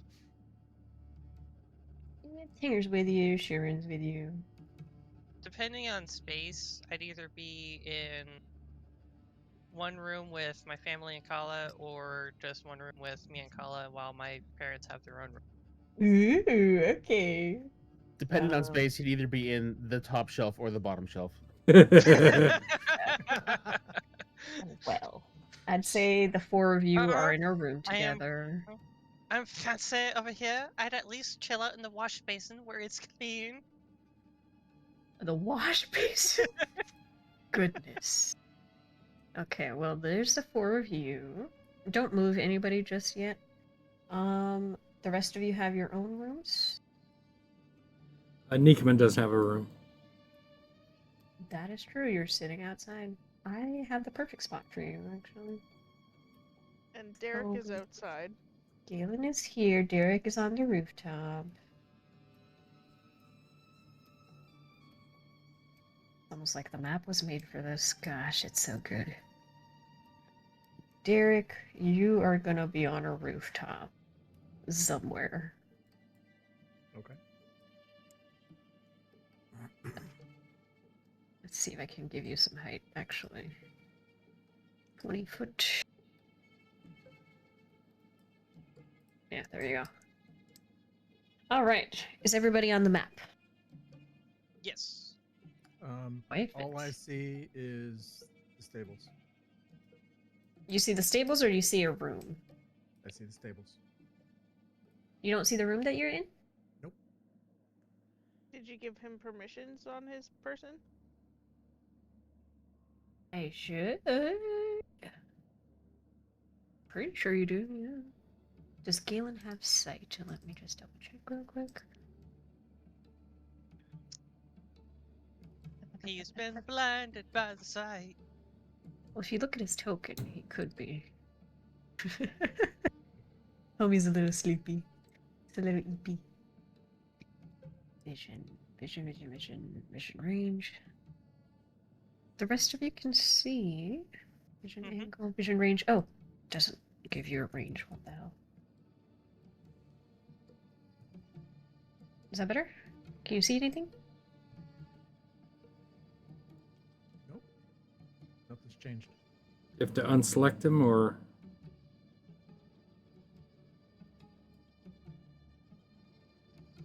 What do you see now? There we go. You see stuff? Yes. That's interesting. Galen is in the main room.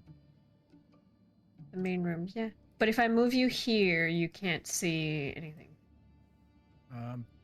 The line of sight shadows start shifting around. I now see the Fenric's room with his family. The what looks like, I don't know, maybe Really? bar. See his Yep. family and stuff? Interesting. Yeah. What the Well, heck? if you unclick on your token, then you can see where everybody is. I click on mine and now that's better. Yep. Yep. All So good. that just means what you can see on your token. Perfect. Yep. Yep. You should be in there sleeping. All right, No, perfect. never mind. Gorgeous. With that, as night sets, remember some of you have limited vision. I'm going to change the lighting here real fast. Does anybody here not have dark vision? You don't have dark believe vision. I believe we solved that issue because Derek gave me his goggle. Derek gave you his goggles. You've got a new friend now. Galen, there are like lamps and torches around you, so there's still ambient light.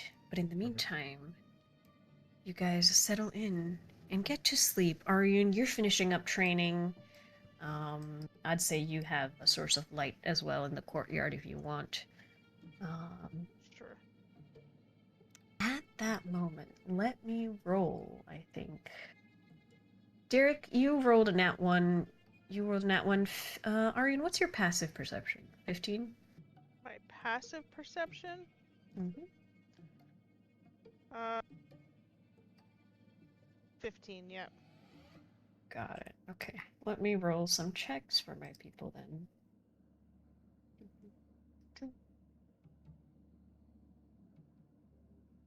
Let's see what their stealth is. Okay.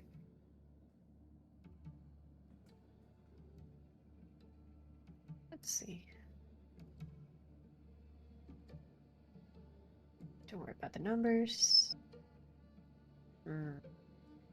God, I'm rolling good. That's a 17, 18, 10, and an 18. All above your passives.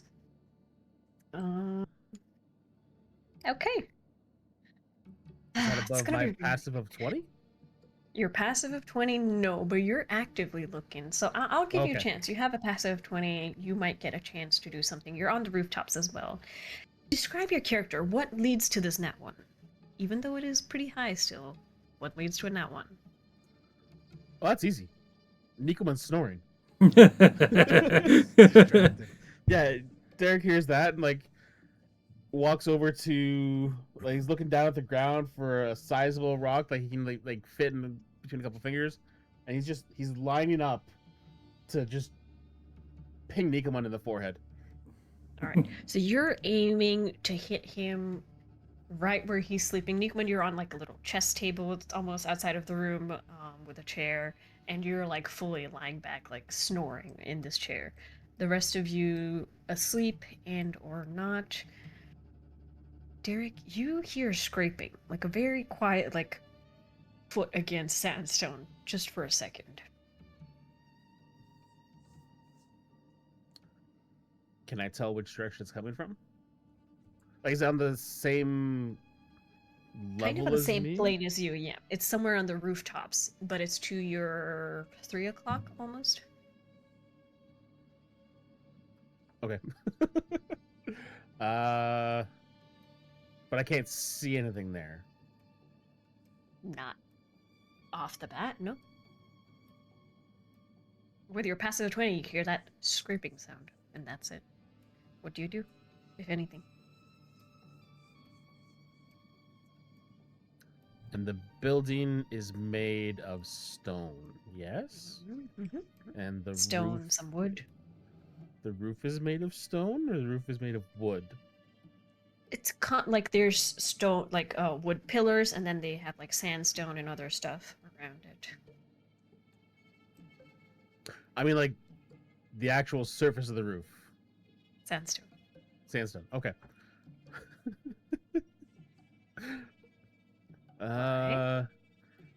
Because I want to do something stupid. Let's hear it. I want to throw the jar of alchemist fire we have in the direction of the sound that I heard, aiming for the roof. Nice. Okay. All right. Attack roll.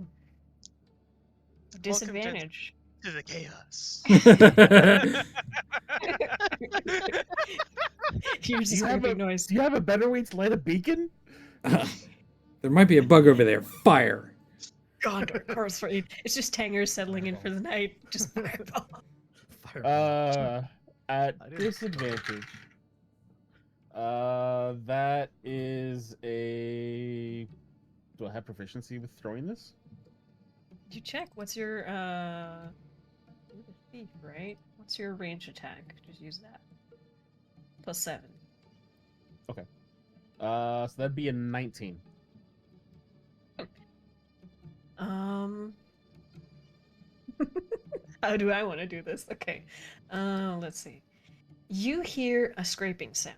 What goes through your head that makes you throw this alchemist fast? Take me on this journey.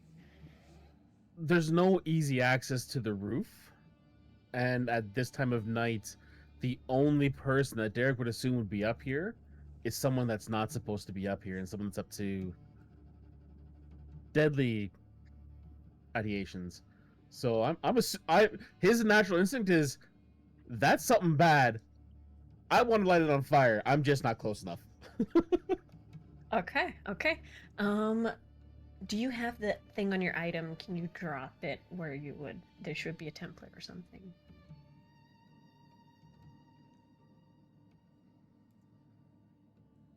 There is no template. Okay, sweet.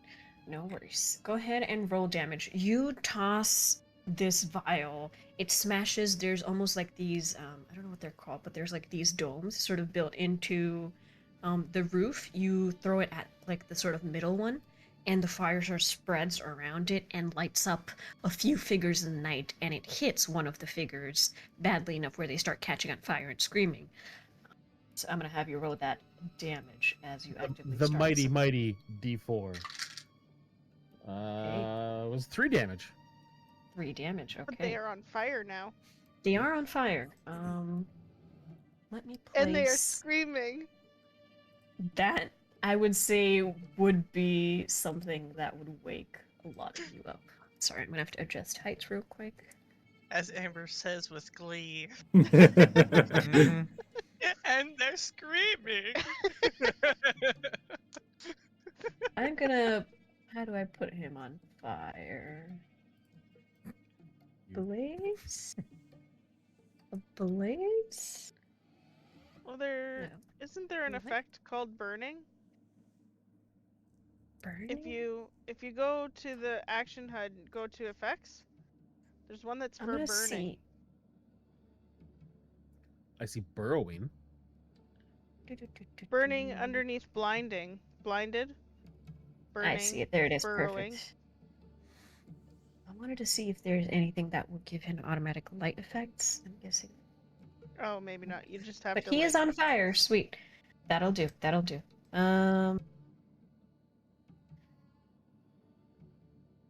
Wait a second. Light radius, dim 10 feet? No, dim 30? Bright 10. Fire. Fire.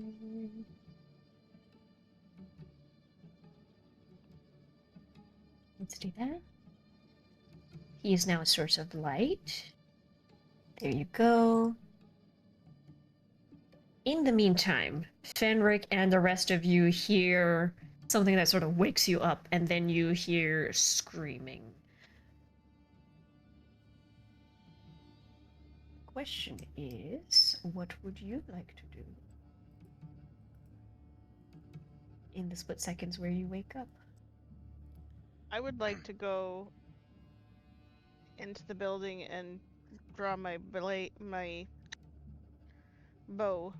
Your bow, okay. So have an idea what you want to do, because once I get into combat, we're just gonna gear right into it. Alright. God. Stick. Fenric would jump up and cast a mage. Mage armor. Okay, remember Yay. that. I'm remembering, guys. I'm remembering. Don't worry, we're shocked too.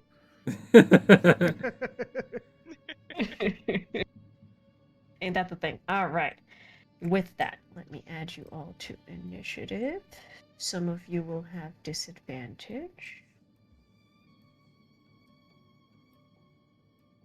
All of you. Initiative. Derek. Initiative. Would we have disadvantage if he starts screaming? Then we're not surprised. I'd say the people that are asleep would have disadvantage. You're fine, Derek's fine. Nikomund and Fenric are the ones with disadvantage. And Galen? And Galen, that's right. Mhm.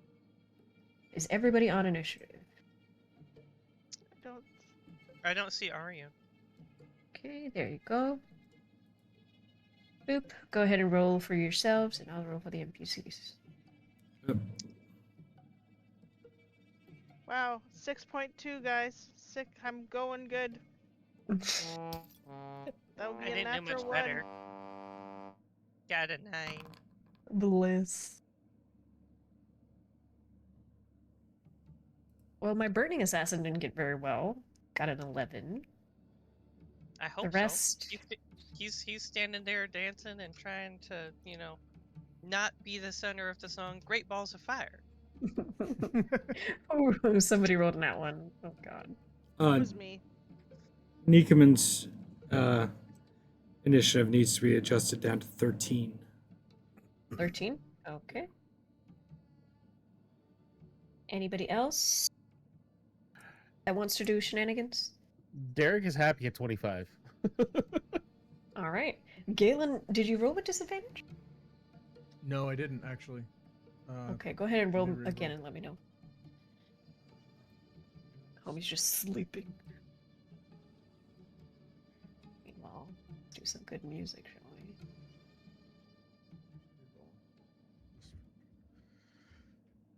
my initiative? It's okay, Jensen. Fox just saw your dirty 20. It's like, no, we can't let that be your first I was roll. like, Galen's too high up.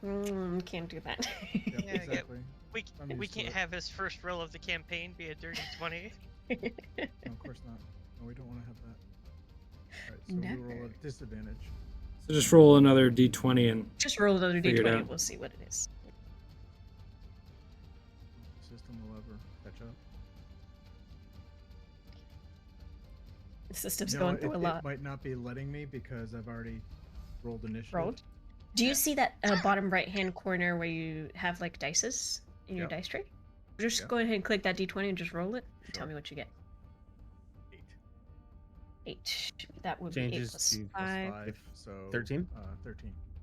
There we go. There we go. Okay. Edit that.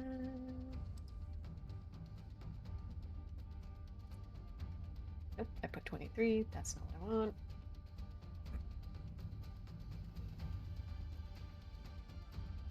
I know, I Down think with it's you. fine. No. Get back down there. All right. We start combat with Derek. Lightning fast reflexes. You toss that alchemist fire. And you instantly light up 2 more figures that are standing next or close to them, including the one that's ablaze. What do you want to do? So where? So I can see these the one that's on fire. Yeah. Do you see it in person? No. You do not. Really? I do not. You're 20 feet up. I think there's a wall here. Well, I'll put you here. How about that? That should help you see. Okay. And this is You know you're on the rooftop here. Nikomund is somewhere right down this building in front of you, just below, like a level below. About maybe 10 feet down. okay. And about 10 feet out. Part of me wants to do one thing. Part of me wants to save that for something else. I will run up to the Burning Man. Mm-hmm. Hashtag not sponsored. Just gotta make it clear. So that's 20 feet to get up to here. And you said he had like 10 feet of bright light. So beyond that was dim light. Mm-hmm. Okay, this will work. So I will run up and I will stab a bitch. Go for it.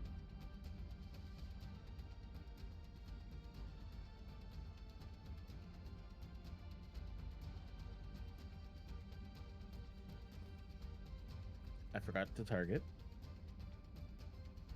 We're gonna have to make T for target a thing here too. I've taught you better than this, guys. Come on. I know.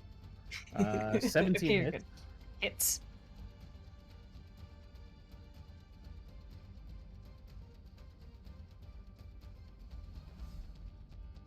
For 15 damage. Very nice. And then I will use Nick for the Dagger of Alamut with the Use their own weapons against them. advantage. 26 hits. Yep. And I will only do 3 d6 from sneak attack. So I will use 1 so I can move without getting hit.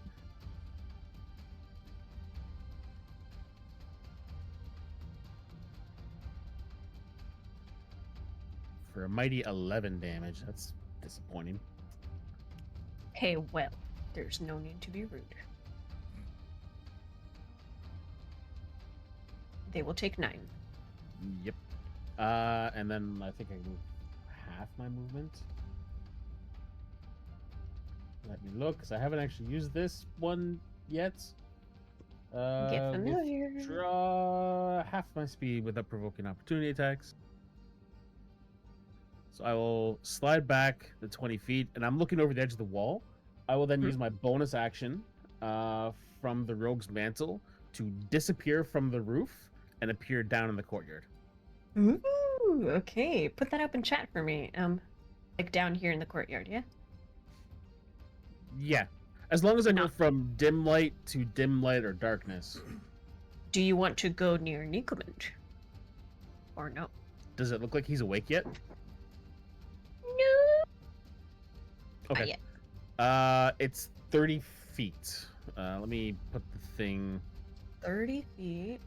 Yeah, you can get to, like, Nikomund's That is not table what I wanted to do. is nestled in between 2 lamps, so there's just that small little gap of dim light that you can arguably say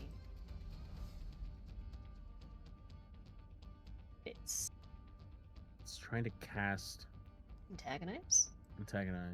Don't worry. As long as you use the use of it, I'll transport you there. Do you want to be on the table, like appear on the chess table next to Nikomund with the rogue's mantle? Yes. Yeah. If I can fit in the darkness or the dim light there, I'll get there and just kind of like, as I come out of the darkness, just boot him in the shoulder. All right. Put you back down to 0.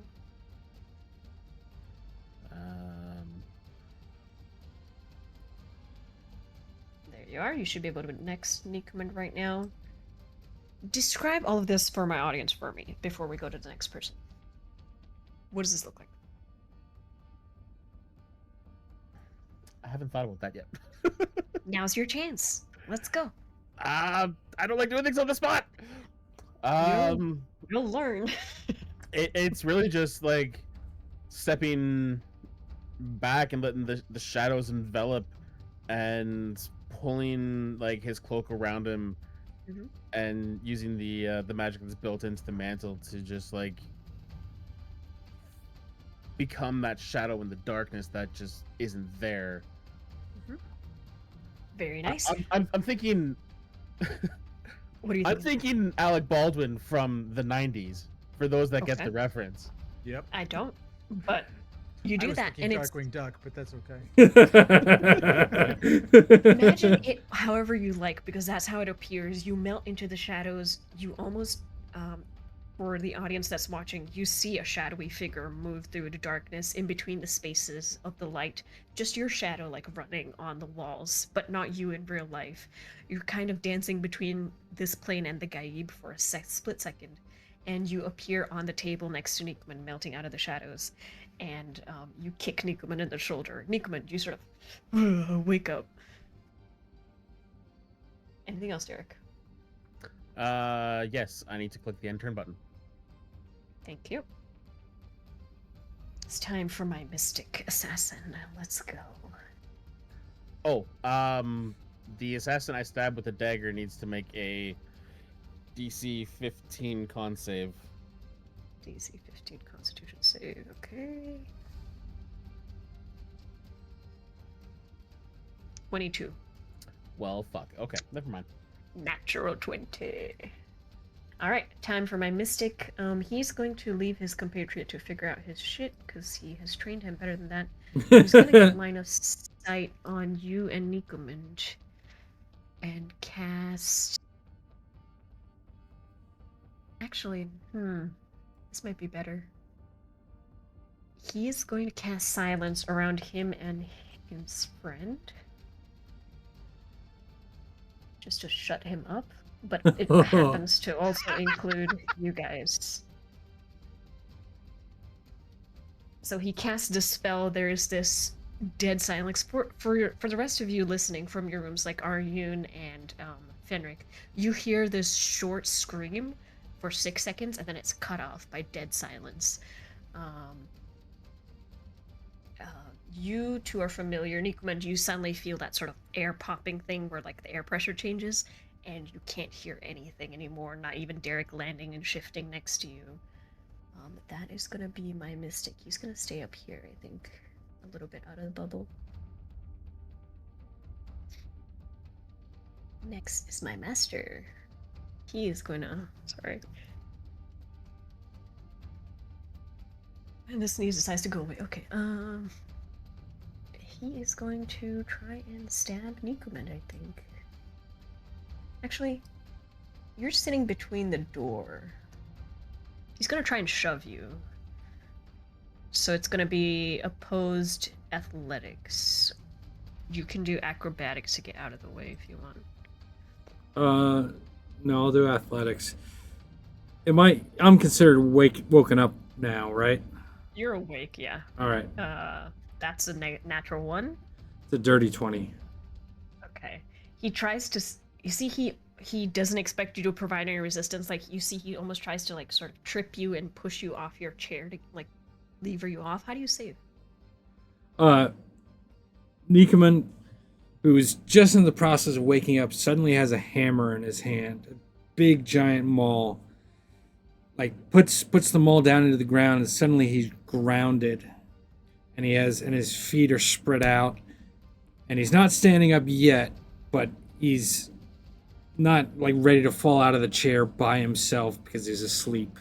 Now he actually has points of contact on the ground, and he resists this assassin's feeble attempt to push him.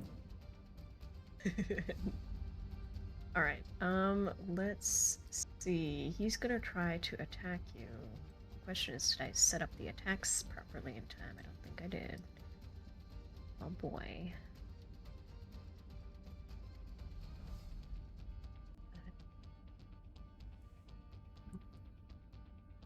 There you go. Perfect.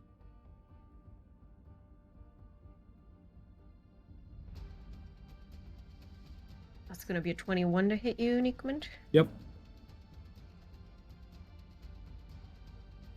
And he gets to do sneak attack.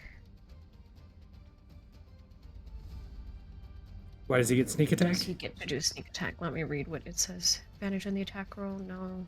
Target within 5 feet. Incapacitated. Doesn't have disadvantage. He doesn't have an ally, so just normal. It's gonna be 7 damage to you, buddy. Got it. I'll get it. You're welcome for kicking you awake. Yeah. I don't know what I'm concentrating on. Huh. I don't know either. Take it off. Boop. Okay, whatever. Next is his apprentice.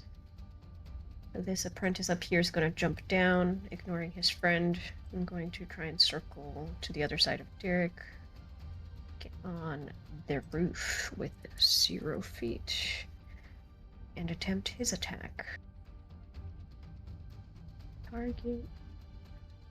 And let's go with that. Normal. 14 misses. Attempt number 2. 26 hits.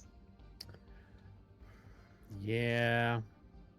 Okay. He does not have sneak attack, so just regular. That's 12 damage to you. Okay. And I'm going to see, what does he use? I'm gonna need a DC 15 con save from you. This dagger is coated in Viper's venom. DC 15 con save. Or be poisoned.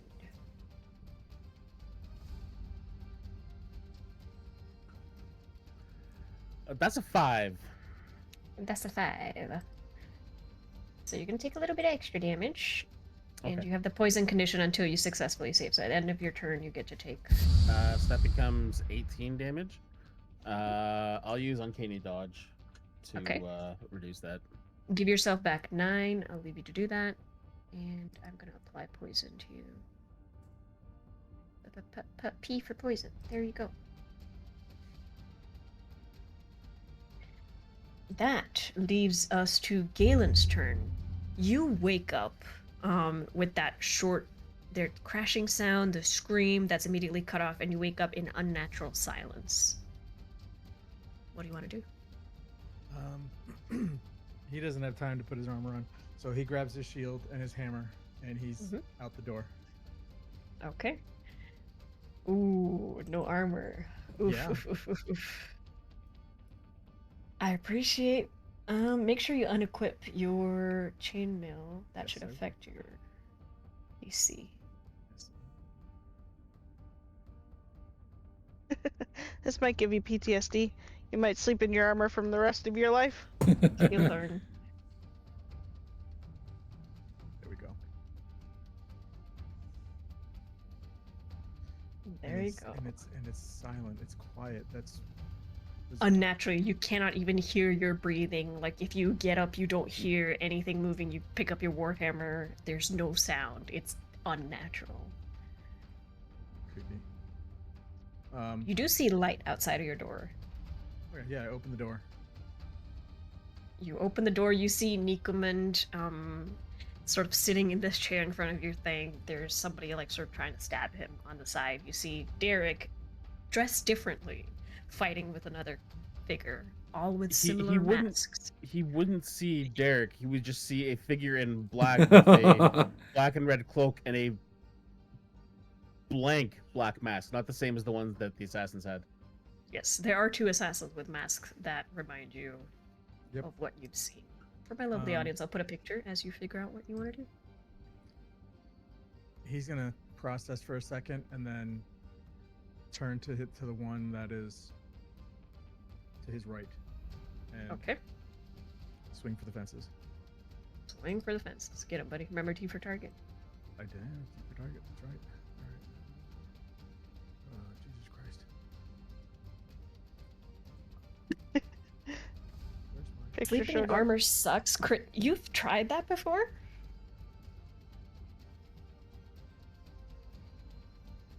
I mean, leather armor makes sense, which is why rogues are always best, but Yep. Crit has tried to sleep in armor before. To be Figures. fair, though, Crit, you've never had someone try to kill you wearing the armor. So He's... Chainmail, excuse me? He's insulted now. And he's got 2 attacks, so he'll swing again. First one misses, you're still getting your bearings. Yep. Second one also misses. Jensen, Yep. tighten it up. Let's go. No. I bring the curse wherever I go. Right. hey, he just woke up. We've Yeah. all been there. Yes. I need my coffee. It's been a long day. No excuse. Is there anything you want to do with your bonus action or anything else? Anything else that I could do with my bonus actions or anything like that requires me speaking. Oh. Yeah, I was just looking through that, and I'm like, oh, that's V, that's V, that's V. Oh, you motherfucker. So sad. Yes. So, Anyways. yeah. End turn. Nikomund. Don't worry, I can get it for you. Nikomund.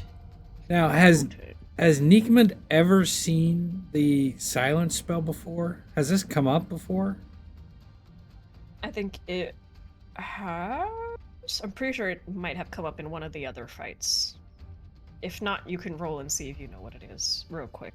I'll roll because practically every single spell I have, that's a 0.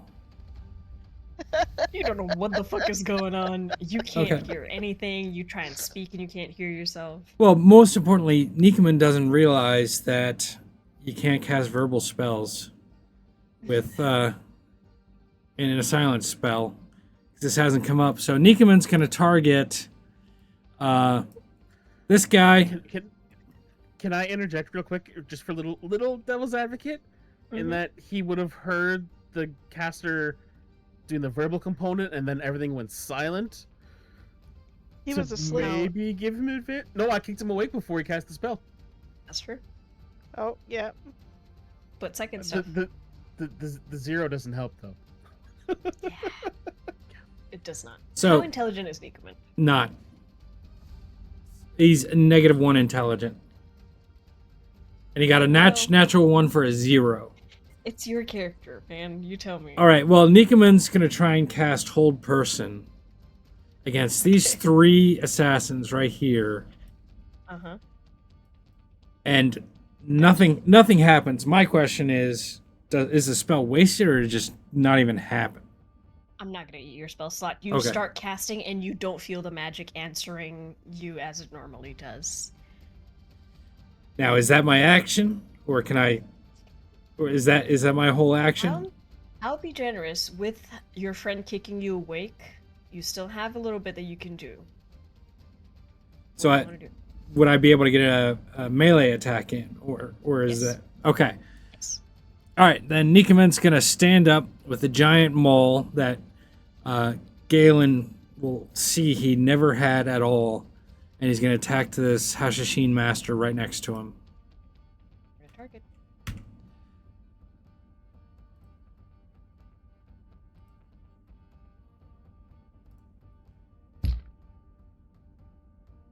That's a 2 for an 11. Misses. Lucky number 11 today is not very lucky. Swinging his second attack. Mhm. We're gonna die. This isn't good.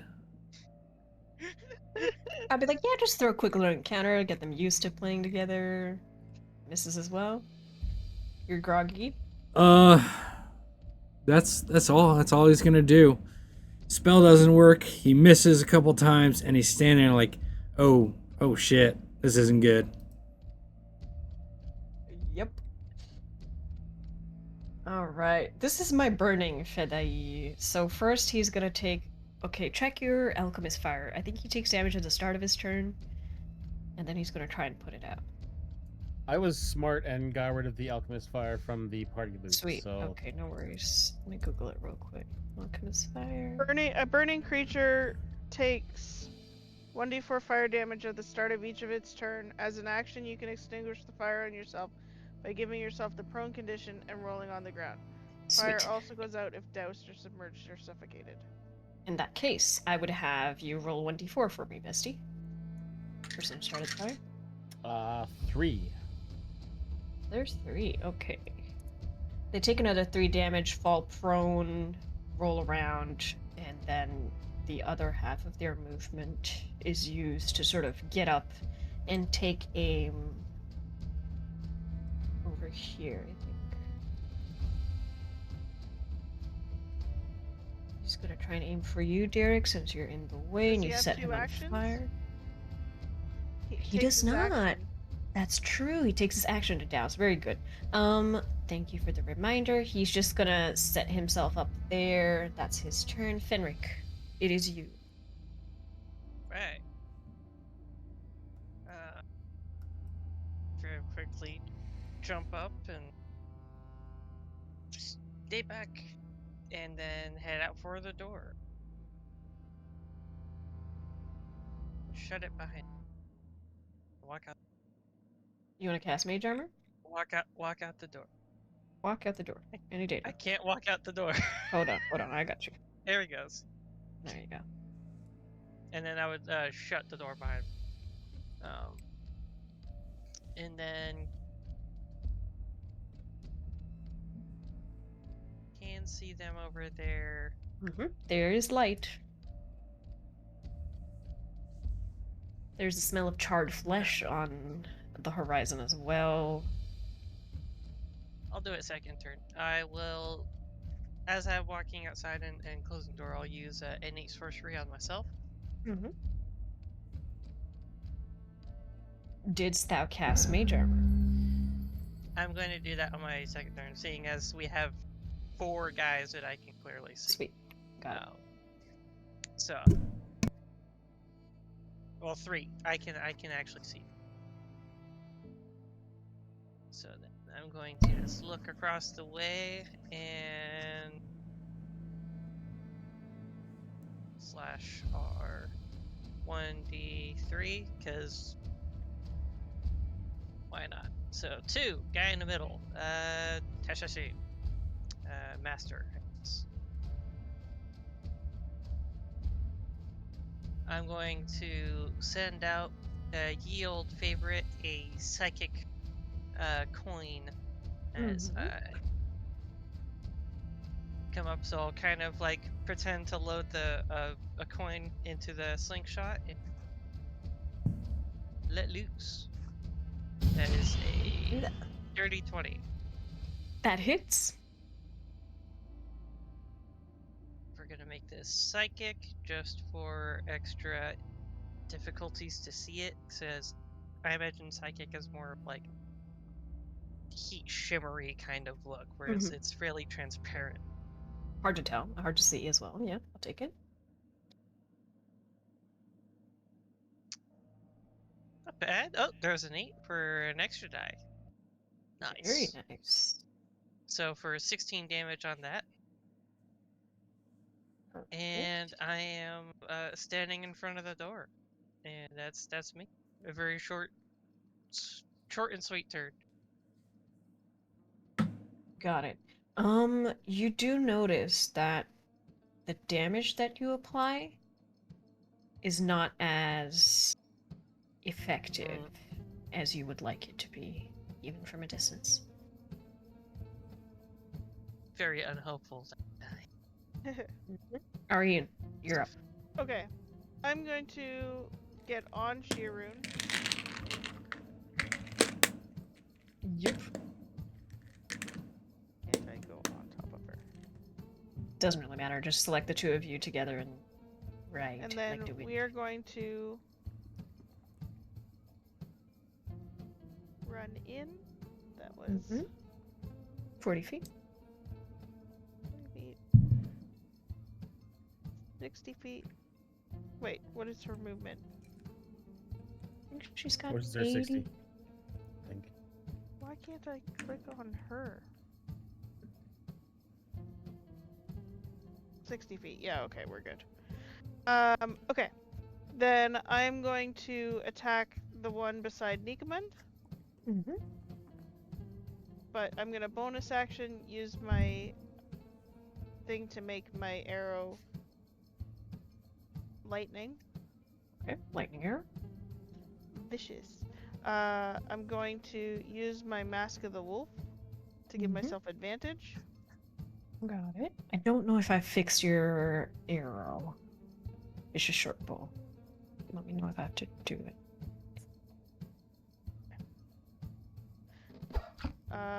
29 to hit. That hits. So it's an extra Alright. 2d6 plus an extra 2d4 lightning. Plus 2d6.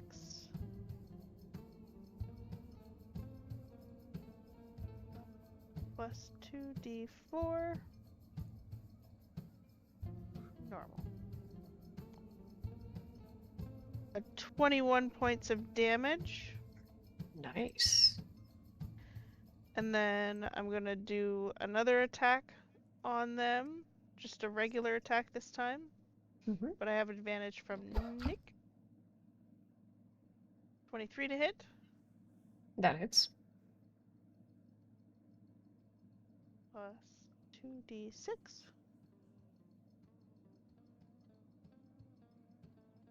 Oof, that time I'm gonna re-roll that. Okay, let me know the total at the end.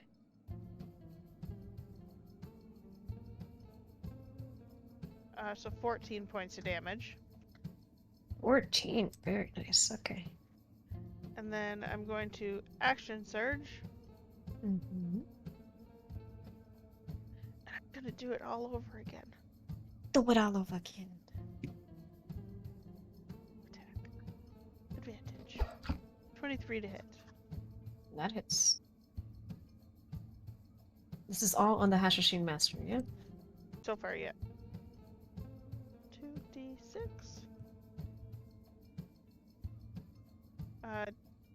That was a shit roll. 10 points of damage. Mm-hmm. And then last attack.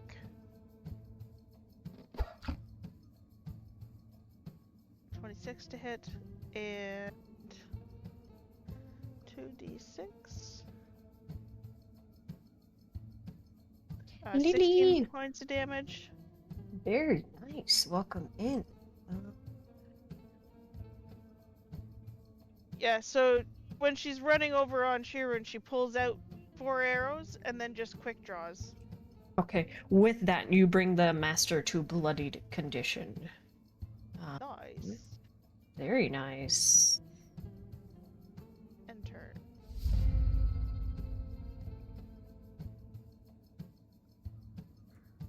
So I'm thinking that like when Derek came down, because he knew the assassins were up there, his focus is still on the roof.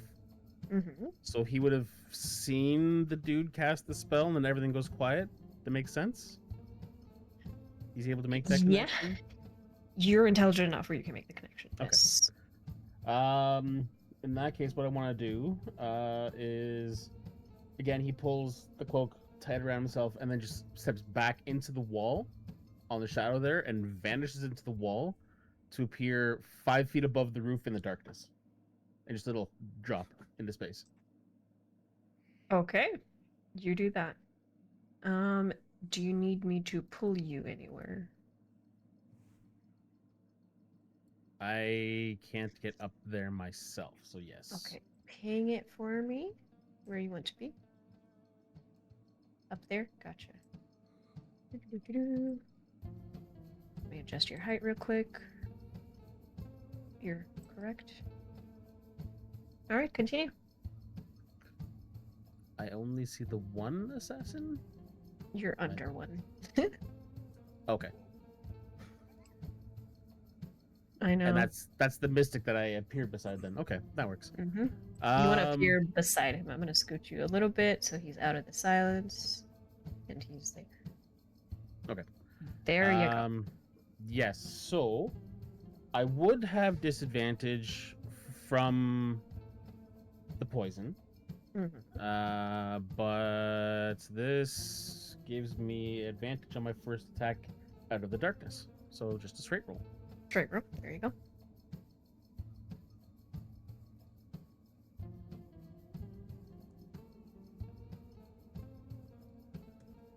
It's an 18 to hit.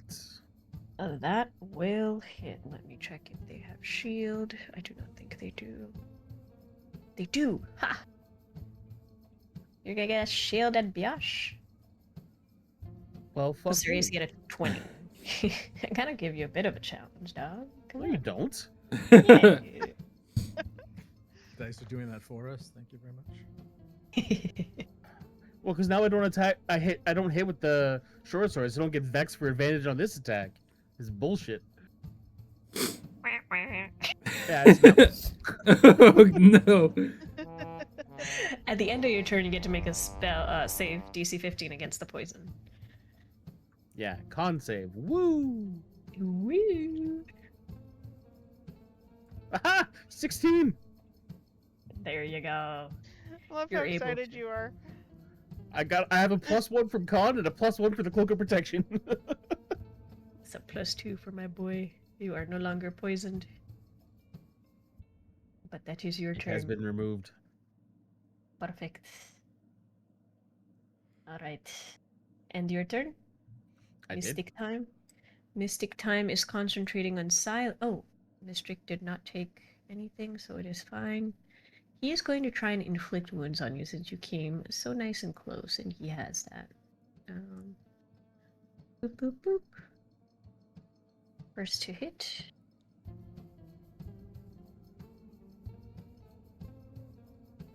Oh, you don't have to. You have to make a con save. Another DC 15 con save for me, Oh, please. fuck off. I thought it was. They changed the spell. You are within touch range, so. Yeah, I was hoping to rely on the making you roll dice against me. Yeah, no, that fails. Okay. It's alright, it's just 2d10 necrotic. Just. Wow. He's fine. You're like, what, level Nice. 8? Yeah, let's uncanny dodge that. Okay. Because that becomes Because 9 I rolled damage. almost max damage. 9 Yeah, to 10. it does. I applied it myself. Oh, fuck. I applied it. I'll give you back. My Fine, things are I'll- automated. Some of them. Alright. That's Mystic's turn. Can only cast one spell. Does he want to retreat? No, he's got cunning action. He's gonna try and disengage, methinks. Yeah, he's gonna use cunning action, disengage, and get on the other side of their friend, right there. Doo-doo-doo-doo. That's his turn. It is time for the master. It'd be really sad if the master died before he could do anything. Very Try and sad. get Galen. Yes, tragic. Even Terrible. he's gonna try and get Terrible. Galen. Oh, Milo. Bless you.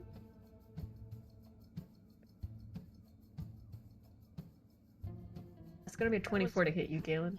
That was so close to being an at 20. Be glad it wasn't. He Yeah, doesn't I'd get be- his extra stuff. Okay. Doesn't get sneak attack, so just 11 damage to you. Sounds good. For the other one, he's gonna go for Nikamund.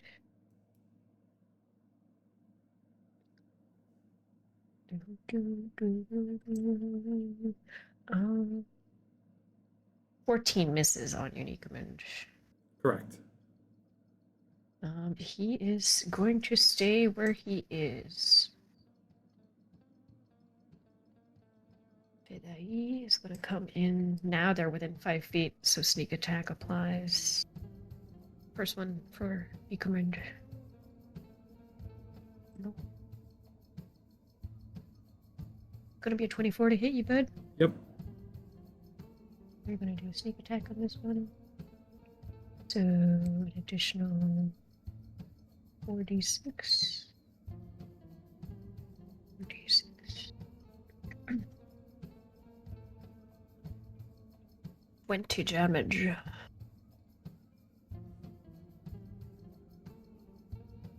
Are you concentrating on anything? Yeah. Okay, well, in that case, you are good. That is his turn. Galen, you are up. Alrighty. I'm gonna keep targeting the Assassin Master. Oh, shit had just moved in to create a flank. Can I move through Nikaman Square? You can move through Nikomans. Um, Question is, where do you want to go? yeah. I will allow you to make an athletics check to see if you can, like, shove past and... Is this ground level? No, this is an awning that leads down. Oh, okay, that's down, down. All right, so we're up. Never mind, then I'm not gonna do that. All right, first I'm gonna tag Nikoman. I'm just gonna kind of bump him on the shoulder and lay on hands 20 points All right. because that doesn't cost me to anything voice-wise to do. Yep, just go ahead and click that in your features Yep. to do that. It should give you, like, a scroll thing that you can select 20. Target him first. Yeah. Healing. And we're gonna go 20. See, you guys are fine. You've got healing. You've got the milk. You've got your new buddy with the power of friendship.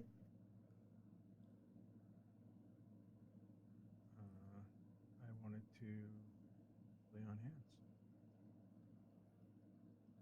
can't tell if it actually did anything. It did. You're good. All right, cool. And then I'm gonna hit this master. Hit the Master master. Okay. Well, there's no need for that. No, there's all sorts of need for that. You did this to me.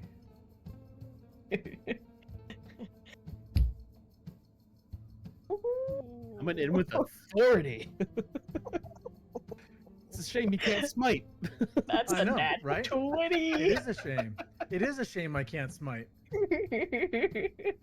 Just get it again. Smite is a verbal? Damn. The more Yeah, you know. smite. Everything I can do has a verbal component. So Oopsie. yeah. Oops. Yeah, don't both have it. attacks hit. Go ahead and roll damage for both. One is a crit.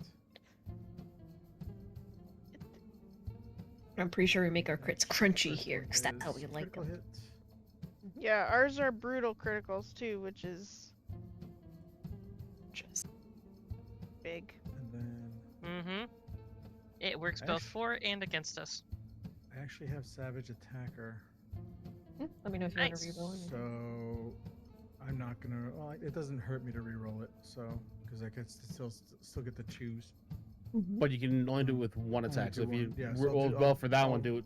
Same I'll for do the other one, next maybe. Yeah, exactly. So roll damage again, normal damage. Look at you guys strategizing.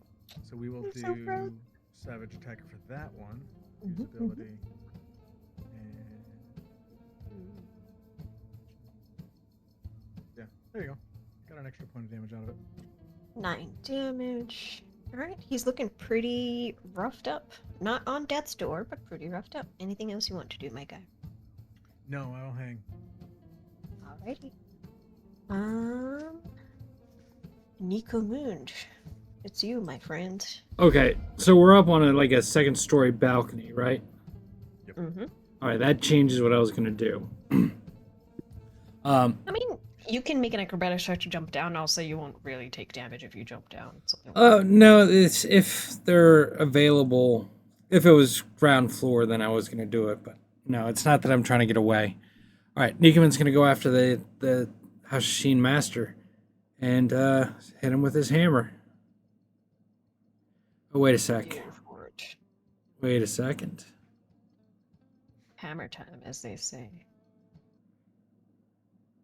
Get some good vibes up in here. Nikoman is going to shake the sleep out of his head, and he's gonna hit as your aura as a Oh, very nice. as a bonus action. Mhm. So everyone has to make a DC 13 Dex save. All the assassins. Most of the assassins. And do you get to choose? Yeah. Choose a number of creatures. Okay, so Galen, you see Nickman, describe what happens. Nikoman is getting ready to swing, and then he'll just kind of rub his face real quick, and he'll reach his hand down to a lantern you see hanging from his belt. And he touches it, and then just a red pulse goes out. And if we're lucky, which is probably not today, jeez, should make the fight a little bit easier. Target the one thing they're good at. But Dexterity, but like, there's a bunch of them. Someone's got to fail, or not.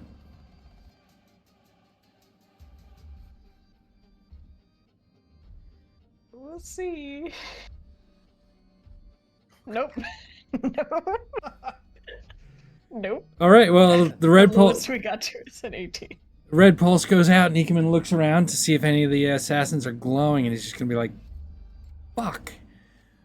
And he's gonna swing at the master. It's almost like they've learned your techniques or tactics or something, but whatever it is, it doesn't settle into them like you've seen it do before.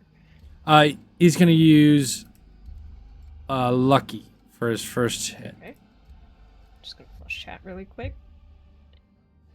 And then public flag.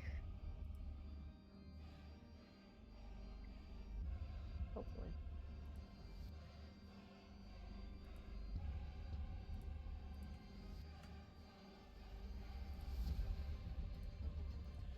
So I get advantage on the first hit. You're kidding me. What'd you roll? A 2 and a 3. Guys, who did you anchor? Be honest. The mermaid. Mermaid's still pissed at us. It's Moose's luck following you guys from beyond the veil. Except no, this is just Springer. This is always Springer. All right. Second attack. Yep, Straight attack. I'm calling a 4 and a 5. Oh, sorry. It was a 4. So, bonus action hit nobody out of 4 targets. 3 attacks, or 2 attacks, 1 at advantage, and it misses. Nikuman's just like, maybe it is time to run. I would like to put forth that you use the power of calling the die in our favor. Where's the fun of that? I only have the ability to curse dice. I'm sorry. There's no. It's true. It's no true. blessing dice. Yeah, I think you need to change your dice there, bud. I Yeah. think this bet I use is gonna go for you, Derek, since, you know. That's fair. That's fair. This is just depressing, my guy. That's gonna... Oh no. Wow. No sneak attack though. Yeah, no sneak attack. Luckily. Fox didn't let me know that she likes the TPK parties. Oh, God. Oops. I mean, I knew she liked to kill animals in her games. No. At least you rolled a 1 on that, so it's not so bad. You got 14. The question is, do I want to poison? Hmm. Don't fucking hum and haw about it. Fucking do it. What would the question character is- do? The this character one- would 100% poison. Yeah, 100%. Let's see here. It's a little bit of damage, but otherwise the damage stays. So let me just roll this at crit. Not 3d4. Okay, I need you to make a DC 22 Constitution saving throw. I don't like you right now. At all. So let's try for the opposite. Oh, I shouldn't have done that. I thought I stopped. Didn't matter. I needed a nat 20. Yeah. Roll me 1d4. Roll low on this. We shall use the real dice. There's a 2. Okay, so for 2 rounds you're poisoned. I am gonna roll this damage. What's 4 times 3? 12. Okay, so it's 9 plus 12. You take another 21. Unless I'll there's let some you new apply math it. that you kids know. No, I'll let you apply that to yourself. 21 poison damage. That is his first attack. Did you apply the 14 from the... Let me check. No, I did not. So do 14 damage plus 21. You did the math. Second attack misses. Or I do Henrik, 21 and then 14. handle Can it. I... Do I notice the silence over there? What is your passive arcana? Passive Arcana. 15. With a 15, yeah. You notice that, you look and you see Derek fighting somebody. There is a slight shimmer with your magical embedded eye. You see a slight shimmer of the Gaib around them and like a connection to like this blanket almost that's sort of suppressing something in that area. You see Nikuman clearly using his lantern but not casting spells. You might be able to put 2 and 2 together that somebody's controlling some spell effect in that area.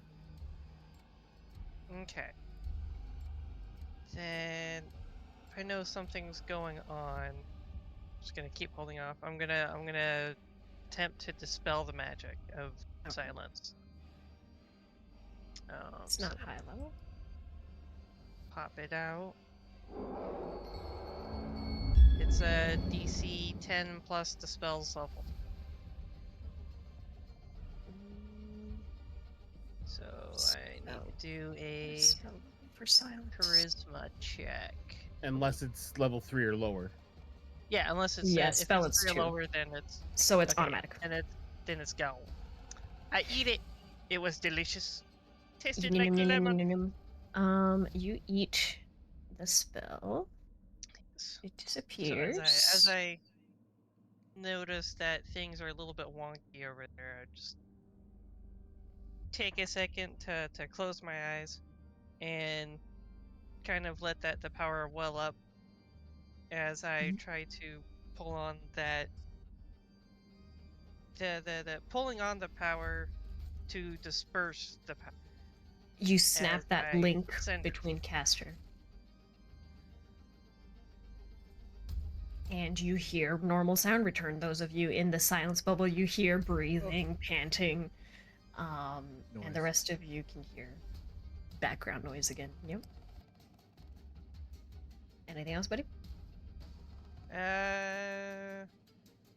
There are stairs next to you. If you want, you can move down and closer next to Shirun and Arjun up there. I don't want to Okay. get closer to the pointy sharp sticks. Okay. And seeing as I did not say I quickened that spell, I don't believe I have anything else to.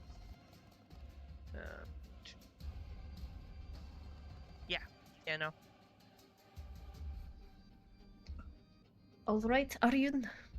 Okay, I'm gonna pull out 2 arrows, and I'm going to use my first shot with another lightning arrow. Mm-hmm.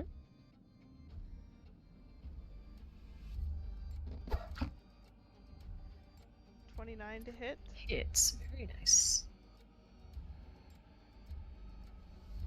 Oh, you fixed the I did. nice.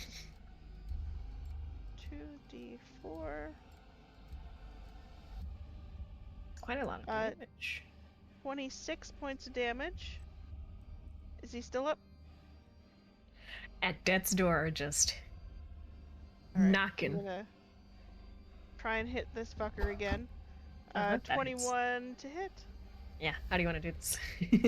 Or was he at number 1? He was at 1.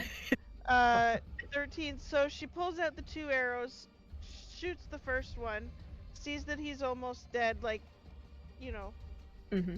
little drunken sailor there. And then the second arrow goes straight through his neck from side to side. Yeah, Out the and other side. Galen and Neekman, where you're watching, there's a first arrow where he staggers and a second arrow through the neck, and he just sort of slumps to the side. Anything else? I think I have any bonus action stuff. So nope, that is my turn. Actually, we're gonna move a little bit. Mm-hmm. We're gonna move over here, so then I have more line of sight. Gorgeous. You get a little bit of line of sight as to people up top on the roof as well, where Derek is guarding death's door. Yeah. Derek's not in a good place right now. Nope. And I don't need to keep going after the Mystic because Fenric got rid of the magic. Yep. So, let's use a thing that I'd never actually used. My brain. Oh, and, Listen here, fuckball. I was talking about myself. I'm gonna throw out a D10 real quick for my wild magic surge. I forgot to roll. Yep, go ahead. 4 for nothing happens. Got it. Oh, look at that! Look at that! Thought I'd never see it. Presto changeo instant escapo. Okay. You drop you open up the bottle. 60-foot emanation is crazy, actually. What was I thinking? Do you So want now to none make? of us can see. Well, no, Yes. it's an emanation, so I'm on top of the roof, so it goes level with there. It doesn't go around corners. Okay. You open and there's this billowing out of almost dusty, sandy air that just sort of spreads and will slowly settle down into the ground for a few seconds. So above you guys, you see this like almost like a dust storm cloud suddenly expand and roll in. Yeah. So above, if you're 20 feet up, is heavily obscured. Everything below is fine. I'm gonna remove this template, but remember it is there. Yeah.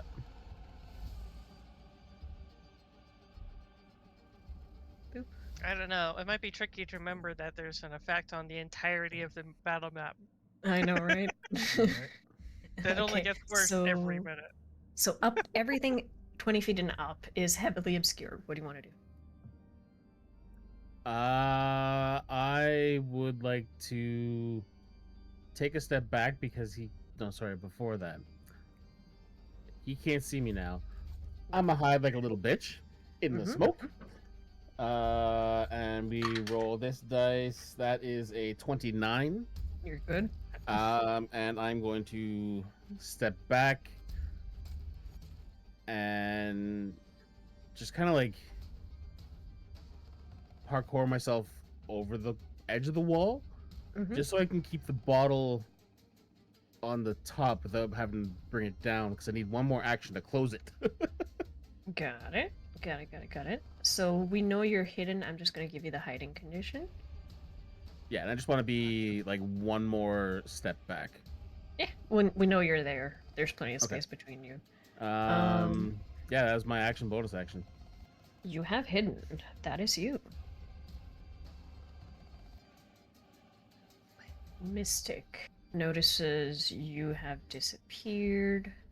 It's gonna come up out here. He's gonna hop down and seeing one of their friends is dead actually. He's gonna come and back up a friend. Let's see, what spells do you got? What spells you got?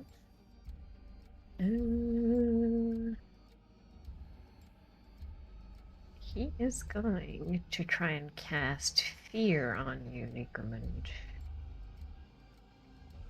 Oh, each creature in a 30-foot cone. Never mind, he's going to do a cone. In that case, he's going to try and skirt. Can't really get there. Damn it.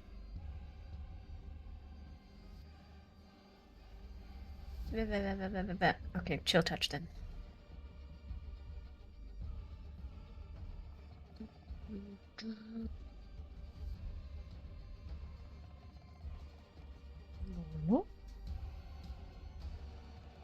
You have to Does get a up beside him. 26 for chill touch? No. She'll touch his touch. It's a melee attack. Ooh. Well, shit, my life. Does this guy not have any ranged? Okay, we'll make that a shocking grasp then. Still Nope, that's touch. also a touch. Fuck me. Okay. Yeah. Alright, he's gonna try and get to the other side of you, Necromund. If you want, you can use your action to try and push him off the ledge. How about that? Yeah, I'll try and push him. Go for it. You can do a regular attack, and I'm going to try and see if it hits him. And then he'll get an acrobatic save. He does not have shield anymore. Let me take that off. So you just have to hit a 15. 15 exact. Perfect. Look at you. When you need it most. Okay. He tries to get around you. Trying to sort of... He's got some sort of charged dark magic around his hand, and he sort of gets around his friend, tries to reach out to you, but that puts him in a very vulnerable position. Do you want to kick him? What do you want to do? Yeah, kick him off the balcony down towards where Arian is. Okay. In that, he's going to try and reach out to you. I believe that 26... What did I roll? 26 hits. So I'm just going to do the damage, and then Sure. he's going to fall down. And then can you roll me... 1d6 fall damage? Nice. 6 fall damage, okay. He is going to end up prone on his back. Down here.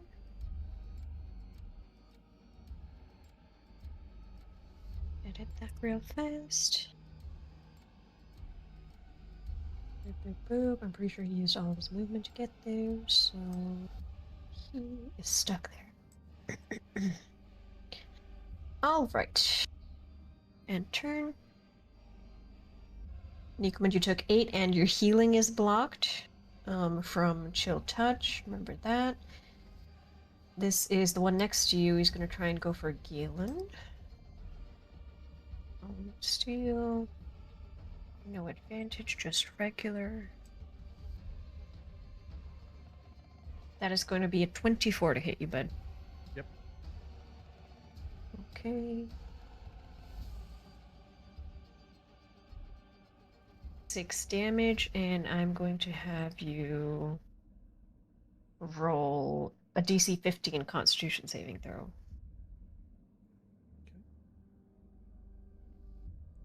Wow.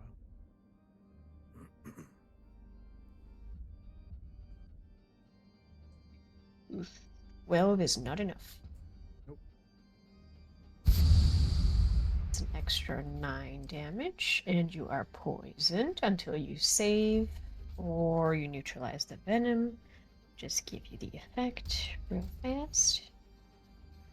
His second attack is going to go on Nikuman. Just a regular 27 hits you, bud? Yep. Okay. It's just a regular. She's just rolling 19s and 20s. Yeah. That's 10 damage. Got it. Okay, that's his turn. Galen. Alright, so this guy dead? Or somebody else is dead? This one, the master, is dead. Okay. So we'll refocus our energy over here. Mm-hmm. And now that it's, not quiet anymore, Mm. I'm going to use Sacred Weapon. Mm. And then I'm going to just lay into this guy. Add your charisma modifiers to the roll. I think you might have to manually do this. I don't know if it's It added automated. it. Okay, perfect. Remember, you are poisoned, so attacks would be at disadvantage. Oh, okay. Well, not that it matters for that one anyway. Yeah. Um, You do have space to move out if you want to now. I do have space to move out. I will do that momentarily. Yeah, so disadvantage on the second attack. But I still hit him, Yes, that hits. and I will smite this motherfucker. Alright, alright, alright. And remember, you can use the push as well. I'm going to. Okay. To consume the use. So 2d8. extra 7. And we'll push. Roll your damage for your Warhammer for me as well. Yeah.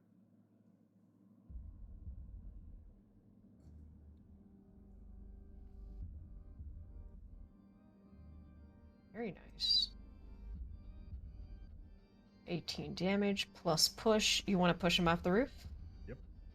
Describe your attack for me as you do that. It's almost a combination of the swing. The first one, it misses, obviously, and so when he comes back around, he just puts all of his shoulder into it and follows up with his shield and just checks him off the roof. And what a check, because he lands right next to his friend. And also takes 6 fall damage. Good. Ending up prone. Now I'll step out Okay. if I can get out there. Look at that. There we go. The tides have turned. Anything else you want to do with your turn, bud? No, good. Nikamund. Nikuman's going to turn towards Galen. He's going to wink. And then he's going to jump and go for the mystic attack. A jumping, smashing attack all the way down. Yeah. It's an advantage. He is prone. Now, do I get extra damage because I'm going to take full damage in this as well? might consider it. Assuming I hit. I might consider it. Why would you Do say you- that? Why? Assuming I Why? hit, Why? Do you have I luck? might have a Pete? thing. I might That have was a an bad- advantage. Do I have inspiration? Can I use I'm gonna my give it bend to you. luck? I'll use my inspiration because I Do you get it have back. inspiration? Yeah, I have inspiration. You do have it from being human. Go ahead and roll again. Do I roll at advantage or just straight roll? A straight roll. Oh man, that's a 22. What the ban? Okay. That's now the go ahead and first roll hit. damage. You can go ahead and add extra d6 of damage to your attack.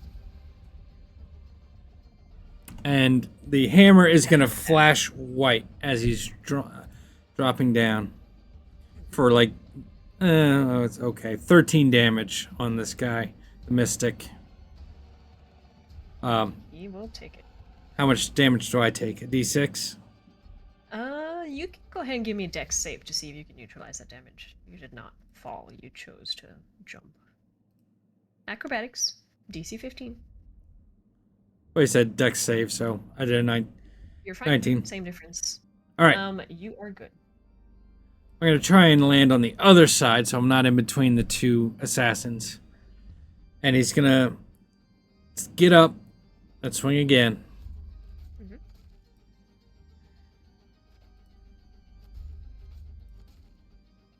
That should have been no. Yeah, that was correct damage. Was it correct It was damage? correct? Okay. 2d6 plus 5 plus 1. Should have been an extra 4. What's our proficiency bonus? Plus 4. Yeah. Proficiency Give it an plus extra. 3.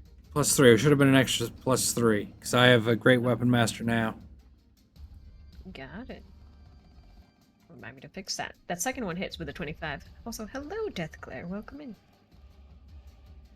For 19 damage. Again, the maul flashes white as he hits this guy. You hear a nice crack as you probably hit a rib or something. Can I see Derek at all, or is he just in the fog? He's in the fog now. He's well hidden. All right. Then that's all Nikaman's going to do. And that's Nikaman's turn. Okay, okay. Fedai notices you're missing. He is obscured. He's gonna try and feel his way around.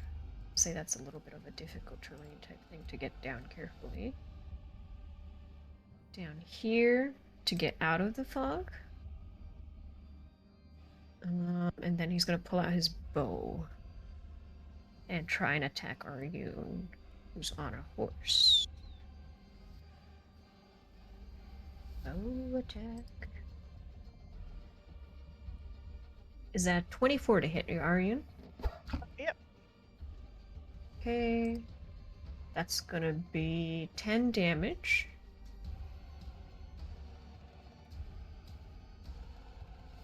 On the first one, and then attack again. 11 misses. Good night, Lily. Go have a good rest.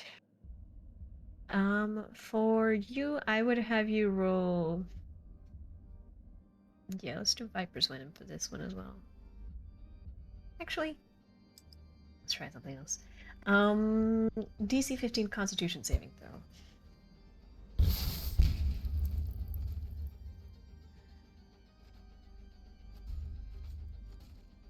13. Do you want to use your inspiration? Yes, I do. Thank you for the reminder. Mm-hmm. 14. This one is nope. This Can I one. use my- Uh-huh.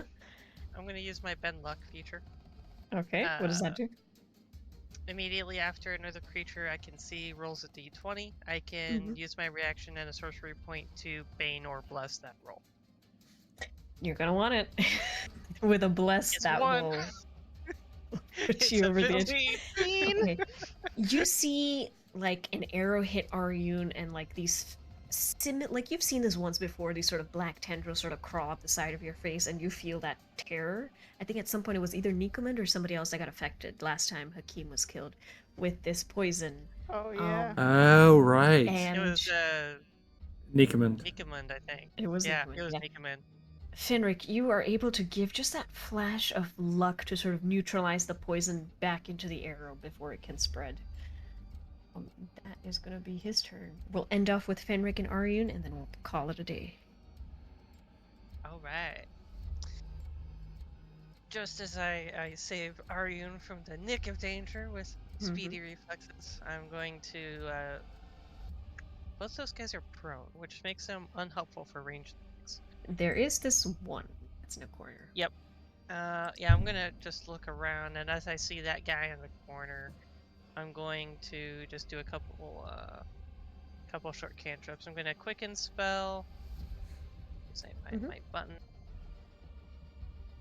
Quicken spell. A sorcerer's burst into this guy.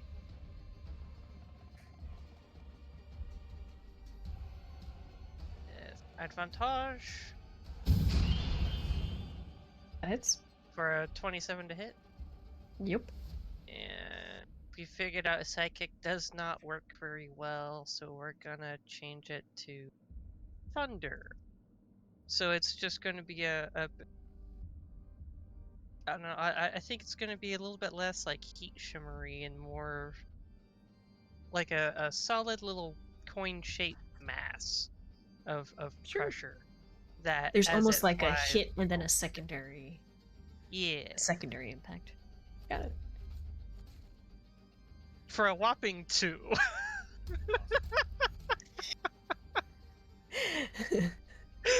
Well, he takes 2 damage. Anything else?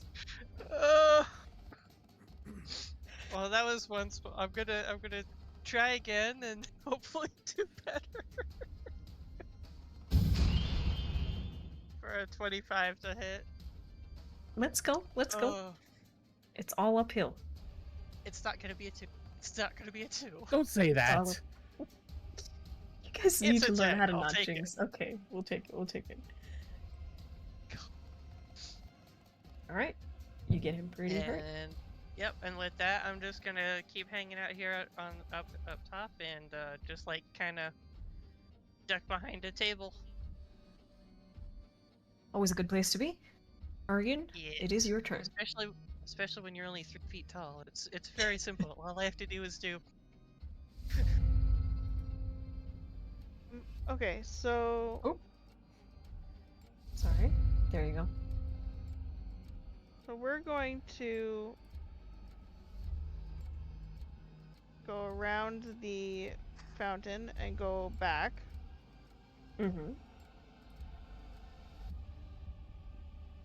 And then I'm going to shoot this fucker that tried to hurt me. How dare he? The audacity. I'm gonna use my last charge. No, I'm not gonna use my last charge. Not yet, anyway, because I don't have advantage. So I'm gonna shoot him with my bow. 16 to hit. That hits. Normal. Are you going There- for the one that's prone or standing up? No, the one that just tried to hit me. Okay, standing up. 13 That's fine. damage. 13 points of damage. Mhm. And then I'm gonna use my last charge. Oh, can he make... Wisdom? Yes.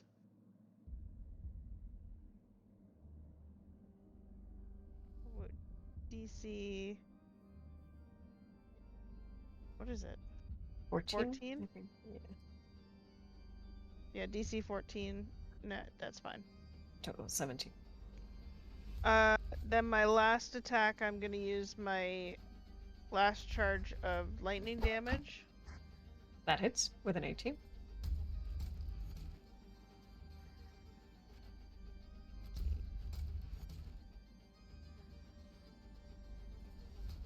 I'm gonna re-roll that one. That one sucked. 1, 2, 1, 2, 3, 4, 5. Roll. 22 points of damage. Oh, nice. He was bloodied, and then you got him really hurt with that. All right, and on that, you've got 2 very hurt assassins. Another 2, 2 of the very hurt ones are prone. Derek, fortunately, is hidden within his cloud, but is looking rough. We're gonna call it there. We'll see how this continues next week. And so far, I hope you had a good time. Thank you, Jensen, for joining us and for the remainder of this campaign, hopefully. And it's gonna be a good one. Let's see it through to the finale. I'll do a couple announcements while we look for somebody to raid. We have been Quest and Jess. Thank you for hanging out for as long as you have, right all the way to the end. We're currently raising money for Extra Life. If you look this way, we got in a couple days 117. Right now we're at 360 out of our 1,000 goal. We're part of the Goblin Tuesday team raising money for Extra Life. Our funds are going to MAC Children's Hospital in Hamilton, Ontario. So if you got a couple bucks extra, it goes to kids. Always a good cause. In the meantime, you can check out our personal stuff. You'll find me and Jensen at Crit Crafters for stuff that we do. Him in Odyssey, me and Ember, us and Ember, and a few other things that might be coming, so keep your eye out. Other than that, you can check out Azrael's TikToks, because he does TikToks occasionally, and Springer does knives. Excellent and Hashashin approved knives. Very gorgeous looking, I'll be very honest with you. Go ahead and give that a check. In the meantime, let's see. What do we got to read? I think we're looking at someone, the channel by the name of Orc Skull. We've been following them, and they're on session 65. Does that sound good? Let's go. Sounds good. All right. We shall go and raid and show them some love, show them some support, let them know who sent you. Yep. How long do we got? I think it's happening right now, so everyone wave bye.